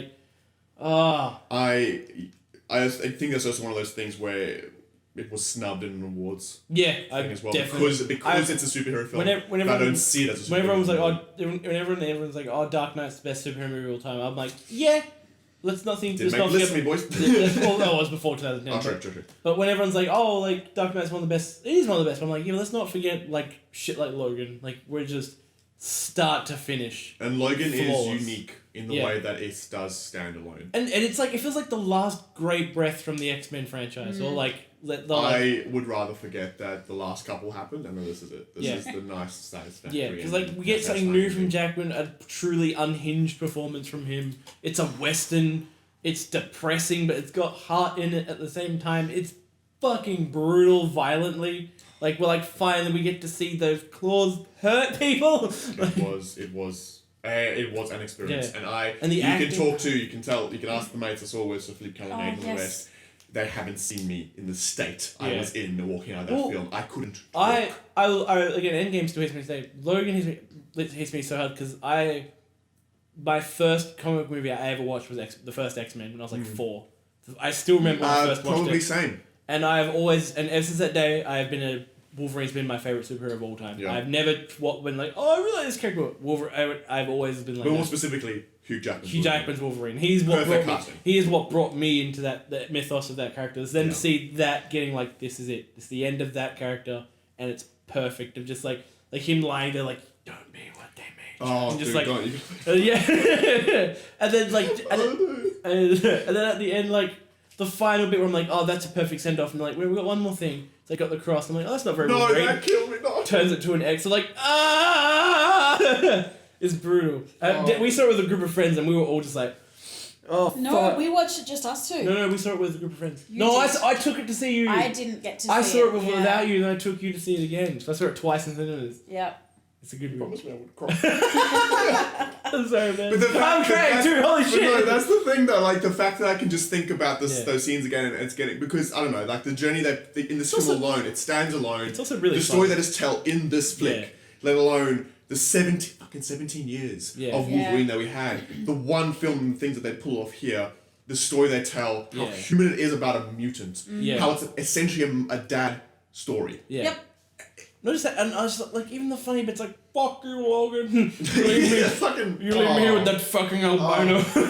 Patrick. No, we're fine. No, yes, what a guys, his send off as well was something that really, guys, really. We loved having for dinner. But that's all we can do. No, we're fine. That would be lovely. I love him. But yeah, Logan.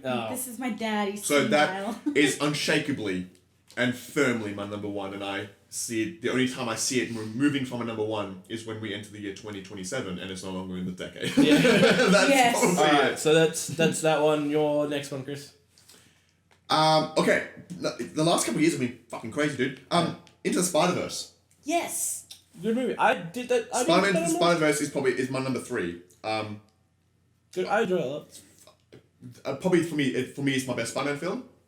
I love that more than any other Spider-Man films. I'm gonna say second best. Never been more excited for the sequel, which will come soon enough. You know what's amazing? The sequel for this and Far From Home, I'm both ridiculously excited for either of them. I think that this was one of those. I think also a lot of it came from expectation, where there's a bias within me about animated films, and I'm like, they're fun but nothing else. And this one had so much heart. Yeah. Especially that last scene there about what if I screw it up. It's like you don't know. Yeah. You just have to try, and it's such a. It's that feeling like anyone can be Spider-Man. Yep. Yeah, and it's amazing. That was. I'm still like wiping tears from Logan. That's the essence of Spider-Man. Like that's why I love it as well. That's what made Spider-Man so relatable. It's like he's not this dude. He's a high school kid. He by all rights should not be doing this. He's not ready for it, but he does it because he wants friendly neighborhood. Yeah. And then he constantly gets put into all these perils where it's like. Or you're fighting a crazy scientist who wants to wipe out the world, or you're fighting an alien symbiote that wants to eat you alive. You're doing all this. It's like he's a high schooler. He's meant to just be. And he's learning. Yeah. He's not even Spider-Man yet. Like he's figuring it out, and the animation style. Oh yeah. Oh, it's so good. It is pops. Perfect. It pops. I like that. I can't imagine this film any other way than this comic book style it was, where you've got these little onomatopoeias kind of popping up. Yeah. Going like with you with that front of bagel behind him, and you see the little like symbol coming up. Yeah. So it's so endearing.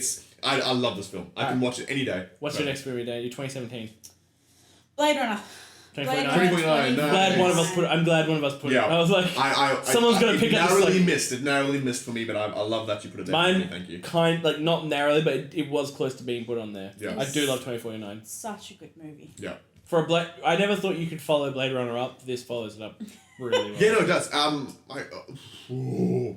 almost prefer 2049, to be honest. I do. I honestly do. I keep having that conversation. I haven't. Yeah. It took me 5 watchings of Blade Runner to like it. To the original. Really? It took me a very long time to get into it. Yeah. It's only the most recent where I watched it with Danny, where I'm like, I get it. It's all there. I think I've watched it so many times. This is a childhood original. movie. The original's a childhood for you, isn't it? Oh, like, this is how weird. It's such a non-childhood movie. This is how weird my family is. Because you know how Blade Runner's pretty, like, thinky. And there's so many different versions. We would put it on as background noise. And really? And that's how you told me this. And that's how I absorb it. I absorbed it through background noise and just seeing the pictures and then picking up quotes and then eventually just watching it one day. Literally as a movie instead of just as background noise. I'm like, cool. And then it's like you have memories of it for so long and then I actually watched it and then there were so many things. Who does? Yeah, like the little bits that I'd just be like, it kind We're talking about original Blade Runner, not 2049. Yes, original 2049. Yeah, let's not get too I love 2049. Yeah. But the original release is special to you, Danny. And that's why I love 2049. I've only seen it once, but I fucking adore it. I think it's amazing. Alright, my next movie is it's a no-brainer. Number 3? Number 3. Good old Pacific Rim. Yes. Yes. I don't care. Yes, this movie is generic. Yes, this... I don't think it is. I think it's a smart... Script-wise, fun, generic. Yeah, script-wise, it's super generic. It is... aliens are here, monsters are here, we gotta fight them. However... I've actually had this... Yeah. It's riveting as fuck, because mechs. I remember I won't go too far in because I don't want to detract too much, but I remember I was having this conversation with my housemate because he's a filmmaker basically. Yeah. And we were talking about why Godzilla 2 sucked ass. Yeah. And why and how Pacific Rim to this day is one of the amazing. And it's not because it's like you say, because it's big monsters fighting big monsters. It's not. No, it's not. That's not what makes something dumb. Yeah. Pacific Rim is still there's a lot to it. It's a phenomenal action flick. Well, and the fact they followed it up with that generic ass stupid sequel actually takes away from what that would have been as a solo film. I love it. That's the thing. Like you could argue, like, the story of Pacific Rim's not too deep. It's like, it's not too deep, but it's one you can get in. You're like it's one that's easily bought. It's interesting. The world building is actually really cool, and notice that like when the mechs fight, it's not just like have them fight. It's visually like, dude, what the fuck. This is amazing, and just it's not just like they're gonna throw that. It's good action making where everything escalates. Like they do this, and then the enemy has done something else. How do we top that? Yeah. They've topped this, and the heroes never feel like they're on top. They're always on the bottom. And you feel that as the audience member as well. It's perfectly shot. It's a gorgeous film. The CGI is timeless. I honestly think it's outpaces. I think it's phenomenal. I think it's one of Del Toro's best. I'm very glad you put that on the list. Yeah, I adore Pacific. It's honestly, if I'm like, I just want to watch a cool movie, I'll put on Pacific Rim and I'll just enjoy it. And just so many good lines like, we're canceling the apocalypse. Canceling the apocalypse is a great line in and of itself. And just like, how cool the designs are. And no one can pull that off, but Idris Elba. Yeah. Come on. Don't talk to me like you. It's phenomenal. Phenomenal. But yes, good movie. What's your next one? I've done all my movies except for one. What's your next one? This is my number 2.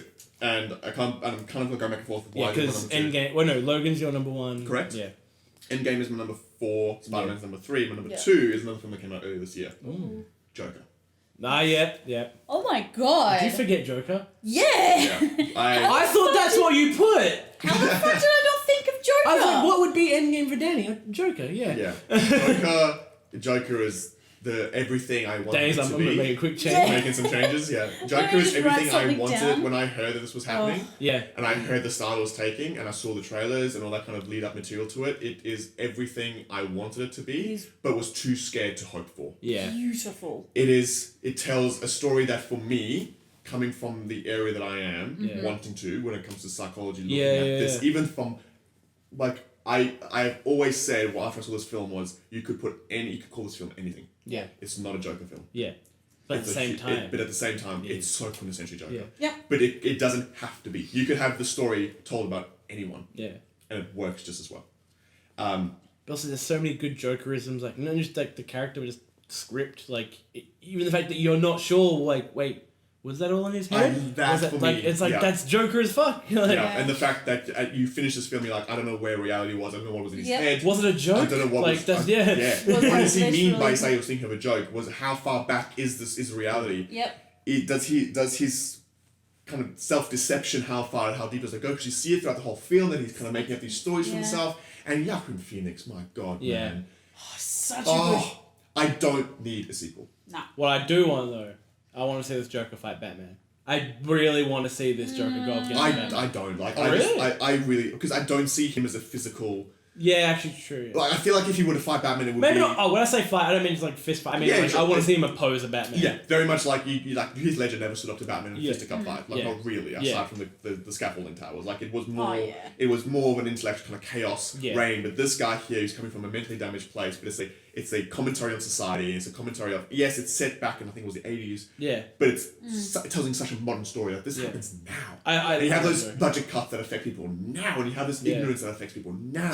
We still and have that line that ignorance if I was lying dead, bleeding in the ground, you would step over me. That happens now. And metaphorically and physically, like it's such a human story about a man who's been neglected by society, a man who needs the attention from society more than anyone. That's why I love. That's why I love. Because you still see today, like people not being aware of mental illnesses and shit.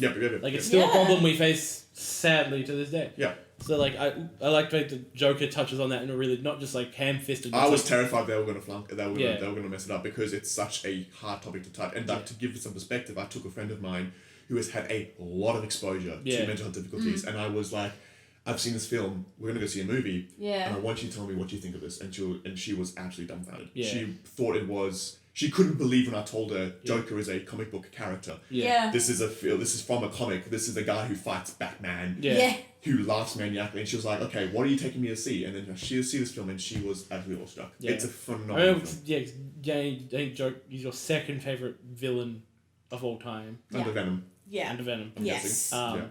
And you came out like, that's exactly what I wanted. Yeah. And your exact words after that were like, if only Venom was like this. I did not stop talking about Joker for the next week. So I think that's what kind of broke it. Because you liked the Venom movie, but then you saw this and you're like, and I think I said to you, like, wouldn't it have been better if they did this with Venom as well? And you're like, yeah, fuck. A little bit. I mean, not the same, but you know, like had that much care. The level of depth, exactly. The level of depth of character, and the fact that Venom is actually a very deep character, and and I think the fact that he's not a villain, he's we can get into it. But definitely for me, it was one of those things again, no brainer on the list will always be there. What's your next one, Danny? 2018. 2018. So I've got a couple. So just go for the winner. Into the Spider-Verse. I was gonna put Venom down so badly. I want Venom. I wanted. I feel like you'd be lying to yourself. I wanted to put it down. No, you came out of Into the Spider-Verse like smiling. Yeah, you're like, that was awesome. With all my heart, I wanted to put Venom down. Well, we've already talked about Spider-Verse, but great movie. My second has already been talked about, and that's Endgame. Yes. And my first, we'll go straight to my first. I'm really excited for this. Has kind of been talked about, but I said I'll talk about it later. Is Hateful Eight. Yeah, my favorite movie of the decade is Hateful Eight. I was thinking about it, and I was thinking, I'm like, is it actually? And I was like, I remember I walked out of Hateful Eight, and for the next month after one viewing could quote that script. Like I just remembered everything, and then when I got it on Blu-ray, I watched it all the time.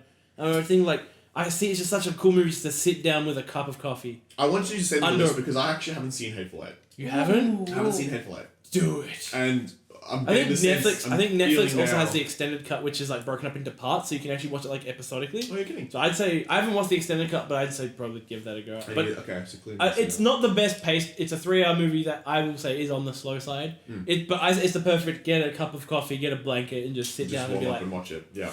It's also, it feels because it takes place out in the snow, so it feels cold. So it's like it's nice to be like, this is nice, and just it's pure just characters interacting.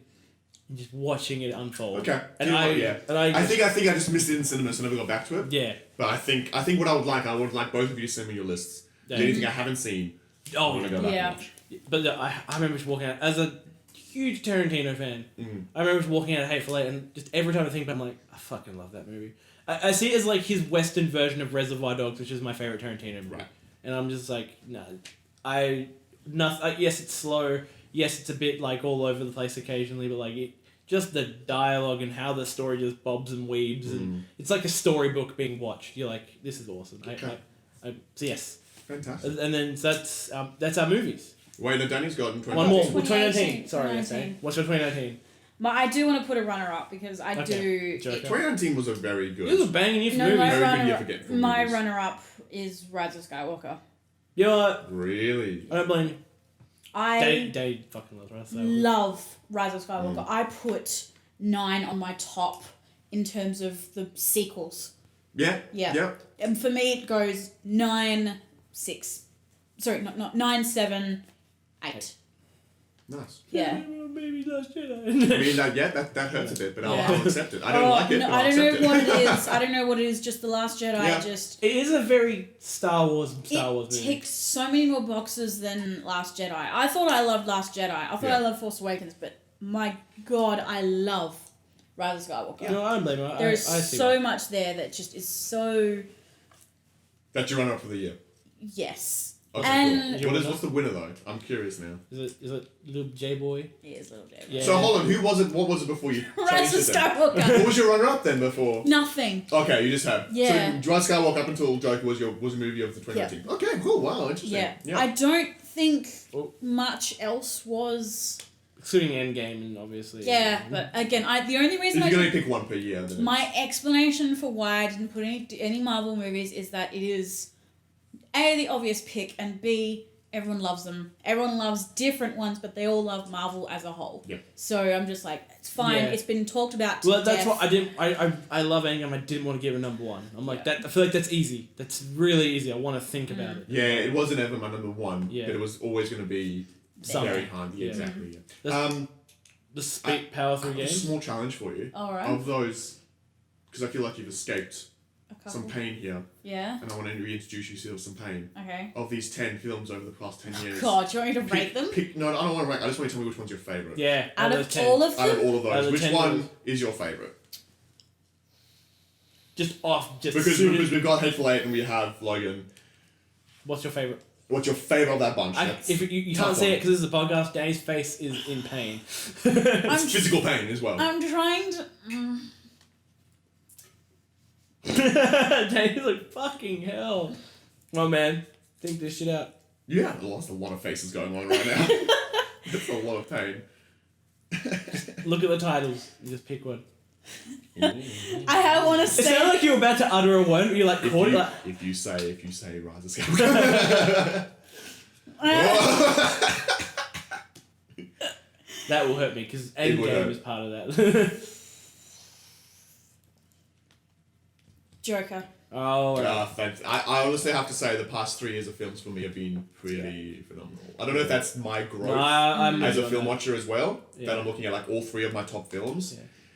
We both had like, it wasn't all just cool hyper action movies. Like, we've had Joker, we've had Marriage Story. I mean, I just want to have a look. I can think of like Marriage Story is there in my top 10, but if you look at the other, like my top 4, Avengers, Spider-Man, Joker, Logan, comic books. Yeah.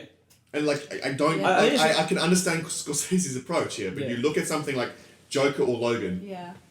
Whatever your definition of cinema is, I can't excuse that as being a generic blockbuster I think film. that's why. I can say comic yes, book- Avengers that makes sense to me. Spider-Man, I can get that because of the kind I of tone it think takes. comic book movies. But will- Joker and Logan, Oh, yeah. I think the reason why I can't. go like, oh, when will comic book movies die? I don't think they will, because comic book movies are a genre that can change. I don't know if They they're can- genre anymore. Well, I was saying, like, if they'd be like, oh, it's a comic movie, I'm like, well, yeah, like, you can list it under that genre, but the good thing is you don't have to, comic books are under genres. Like, you can, so you can be like, well, this is a comic movie, but it's a Western. But it's also a horror. We can do a Western horror comic movie. Yeah. That's Jonah Hex, practically. I almost look at the comic book movies now and say comic book movies are as much a genre as you would look at like a gangster movie or a Western. Like it's not a matter of whether you like or dislike. Which is it. why I don't think they will ever go away. Because you can do It's a form. so much with it. And the fact we've seen this in the MCU, we're going to. I'm so excited. The fact we're going to get a horror MCU. Yeah, horror film. MCU movie. We've got a political thriller. We have drama. We have basic. We're gonna get a we have comedy. We're gonna get a we kung have fu movie. heist. We're gonna get a kung fu movie. We're gonna get kung fu. We've got heist. We have we've got multiple heists. Yeah, we have multiple heists. Like, we've got this range of genres within even this if you look at DC, like, they've done, like, Aquaman, which is like a Saturday morning cartoon. Oh, I love Aquaman. Aquaman almost made it. Aquaman is a great film. Fight me, man. I love Aquaman. I love Aquaman as well. It's so silly, it's so stupid, and it's so I was just laughing and it's smiling. just like, you have to let yourself just accept what it is. Well, I'm a Saturday morning cartoon kid, so watching this, I'm like, absolutely. This is like an anime. But it's so just unapologetically what it is. And let's speed through our games.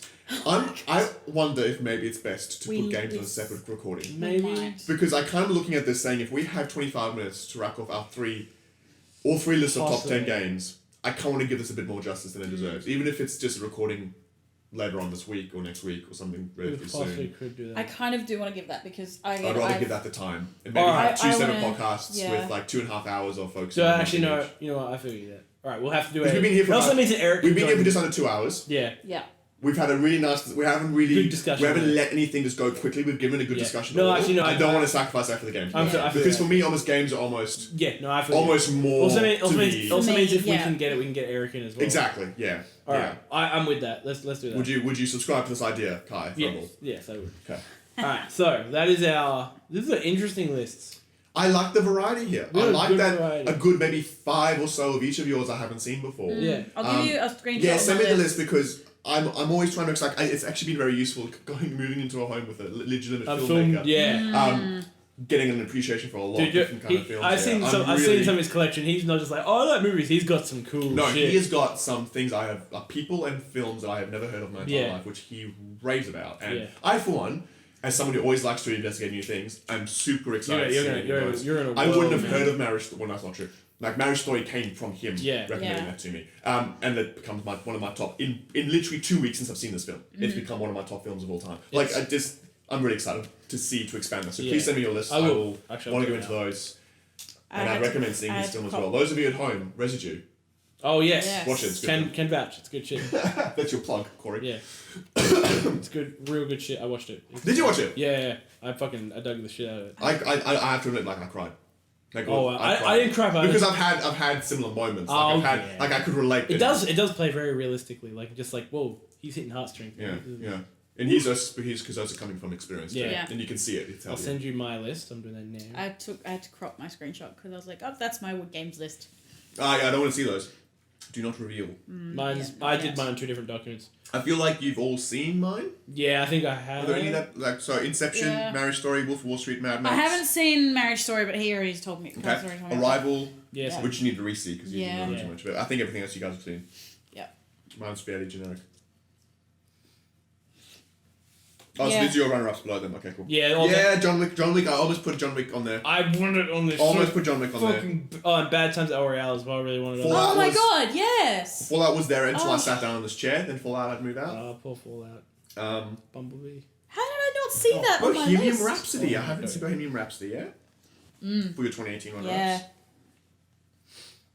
Chef I need to see again. Gone Girl I have to see. 12 Years a Slave I haven't seen in a long time. Yeah. American Hustle never saw. Hannah I didn't see. I've seen Hannah before. I've seen the poster. I've seen the trailer. I've seen the trailer. That's right. There's the Netflix series as well, I think, which is a bit different. I didn't watch that. HTTYD? How to Train Your Dragon. Oh, Doi. Okay, of course. Yes. Seen that one though. Iron Man. Yeah, I'm glad that you had Iron Man 20 run-ups because I actually really enjoyed it. I think it's I'm genuinely surprised that I'm not surprised that a lot of maybe it's just film quality has gotten higher since 2010, but a lot of our picks are from practically the 2015 onwards era. Yeah. There are a lot of our picks are from that era. Yeah. No, I think most of mine came on from 2015 onwards. Was my Fury Road, which is 8 of my films. Yeah. 8 of my top 10 came from 2015 on. Yeah, same thing. Yep. Scott Pilgrim and Pacific Rim. I think Winter Soldier were the only ones that weren't. Wolf of Wall Street and Inception for me were the only two. Yeah. I think it's also for me. I think maybe it just speaks to how I've evolved as a film watcher as well. Yeah, probably. That I'm getting a different taste or appreciating the things that were normally. I can't put that. But I think it's also because a lot of these like Logan and Endgame stuff, they're not just good fan movies. They're movies that we're gonna make this for the fan, but we're gonna make this great. It just shows that you don't. So it's it's not just a fan movie. This is a great movie that because we're fans, it's just a little extra love that we can. Just but even that's the thing. I can take a friend of mine to go see Logan. I can take a friend of mine to go see Joker. Yeah. Have no comic book history at all and still appreciate those films for everything that they are. Yeah. Like, it's just... It's good. Yeah, they're phenomenal. That's... Wow. That was a list. It was. That was a list. That was a list. I feel like if I have a bit more time, I might go through my games and try to sort those things out. I'm not going to touch my game list again because I'm not going to touch it until the night before and see if I still feel I'll do the same. The night before I'm going to go over it again and be like, am I happy with this? Yeah, because a lot of those I think, like, I've made choices because a lot of series repeated in the course of a decade. Yeah. A lot of them are making choices over the other that might not be I'm the really most orthodox selection. I'm really curious to see what your number one is because I think now that if I have time, yeah, I might try to rank them. Yeah. As in... Do it. I might try to rank them. Do I have to rank my year by year?